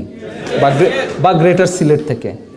ওখানে একজন ব্যক্তি আছেন, বিভিন্নজন বিভিন্ন নামে, এক অবৈধ মন্ত্রী আছে রঙের হাসিনার অবৈধ সরকারের, হ্যাঁ, রাবিশ, মিস্টার রাবিশ। আসেন, এই মিস্টার রাবিশ ভোগাস, অনেক কিছু, অনেকে অনেক নাম বলে তাকে। যাই হোক, এই মিস্টার মোহিতের তত্ত্বাবধানে প্রকাশিত বাংলাদেশ অর্থনৈতিক সমীক্ষা 2009-তে, নেতৃবৃন্দ শুনবেন, অর্থনৈতিক সমীক্ষা 2009-তে 1997 থেকে 98 এবং 2008 থেকে 9 পর্যন্ত বিদ্যুৎ উৎপাদনে স্থাপিত ক্ষমতা এবং সর্বোচ্চ উৎপাদনের যে পরিসংখ্যান দেওয়া হয়েছে, তাতে দেখা যায় যে বিএনপি নেতৃত্বাধীন জোট সরকারের আমলে স্থাপিত প্রকল্পগুলোর কারণে বিদ্যুৎ উৎপাদন ক্ষমতা 1555 মেগাওয়াট বেড়েছে। আমি কি আবার পড়ব? শুনতে পেয়েছেন সবাই? আচ্ছা, একই সরণিতে দেখানো হয়েছে যে বিদ্যুতের সর্বোচ্চ উৎপাদন 4130 মেগাওয়াট ওনাদের আমলে, বোগাস আমলে আর কি। বড় বড় প্রকল্পের গল্প আর কুইক রেন্টাল দিয়ে কি তাহলে শেখ হাসিনা সরকার 2014 সালের 1 নভেম্বর পর্যন্ত বিদ্যুৎ উৎপাদন করেছিল মাত্র 870 মেগাওয়াট? হিসাবে তো তাহলে তাই হয়ে যায়, 10,000 হয় না, 870 মেগাওয়াট হয়। এখন সবচেয়ে বড় প্রশ্ন হলো, সবচেয়ে বড় বাস্তবতা হলো, এই যে ভর্তুকির নামে জনগণের যে অর্থের অপচয় করা হচ্ছে এবং বিএনপি সরকারের আমলে এই যে জাতীয় গ্রিডে কোনো বিদ্যুৎ যে সংযুক্ত হয়নি, এই যে প্রতারণা করা হচ্ছে, এই প্রতারণের দায়ভার কাকে নিতে হবে নেতৃবৃন্দ? হ্যাঁ, এই অবৈধ সরকারকে নিতে হবে। অবৈধ এই সরকারকে এই দায়ভার, প্রতারণার দায়ভার নিতে হবে। শুধু এই প্রতারণার দায়ভার না, এই যে 34,000 কোটি টাকা খরচ করে ভর্তুকি দেওয়া হলো জনগণের পয়সায়, এবং আজকে পরিষ্কার প্রমাণিত হলো যে এই ভর্তুকির টাকা কার পকেটে গেছে? সময়ের সাথে বের হয়ে যাবে, তবে পরিষ্কারভাবে বলা যায় যে এই অবৈধ সরকারের যারা বেনিফিশিয়ারি, তাদের পকেটে এই 34,000 ভর্তুকি, এই যে ভর্তুকির যে 34,000 কোটি টাকা, এই টাকার অধিকাংশ তাদের পকেটে গেছে। এই টাকার মালিক হচ্ছে জনগণ। এই টাকার বিনিময়ে জনগণকে বিদ্যুৎ দেওয়ার কথা ছিল, এই টাকার, এই ভর্তুকি দেওয়ার বিনিময় জনগণকে কারেন্ট সাপ্লাই দেওয়ার কথা ছিল, তাদের কথিত 10,000 মেগাওয়াট বিদ্যুৎ উৎপাদন করার কথা ছিল। কোনোটাই তারা পারেনি, বরং পাবলিকের অর্থ তারা চুরি করেছে, আত্মসাৎ করেছে। আসুন, আজকে আমাদেরকে শুধু এই একটি সেক্টর নয়, এরকম অনেকগুলো সেক্টর থেকে তারা এই কাণ্ড ঘটিয়েছে। কাজেই আজকে আমাদেরকে এই জাতীয় বিপ্লব ও সংহতি দিবসে আমাদের সকলকে একটি প্রতিজ্ঞা নিতে হবে। আপনারা এখানে সকলে উপস্থিত হয়েছেন কেন? বিকজ আপনারা শহীদ জিয়ার আদর্শকে সমর্থন করেন, 19 দফাকে সমর্থন করেন। আপনারা সকলে এখানে কেন একত্রিত হয়েছেন? বিকজ আপনারা দেশনেত্রী বেগম খালেদা জিয়ার নেতৃত্বে বিশ্বাসী, দেশনেত্রী বেগম খালেদা জিয়ার নেতৃত্বে আস্থাশীল। আপনাদের এই সংখ্যা কিন্তু আজকে এই ঘরের মধ্যে শুধুমাত্র লিমিটেড নয়, আপনাদের এই সংখ্যা ছড়িয়ে ছিটিয়ে আছে 56,155 বর্গ মাইলের সেই বাংলাদেশে।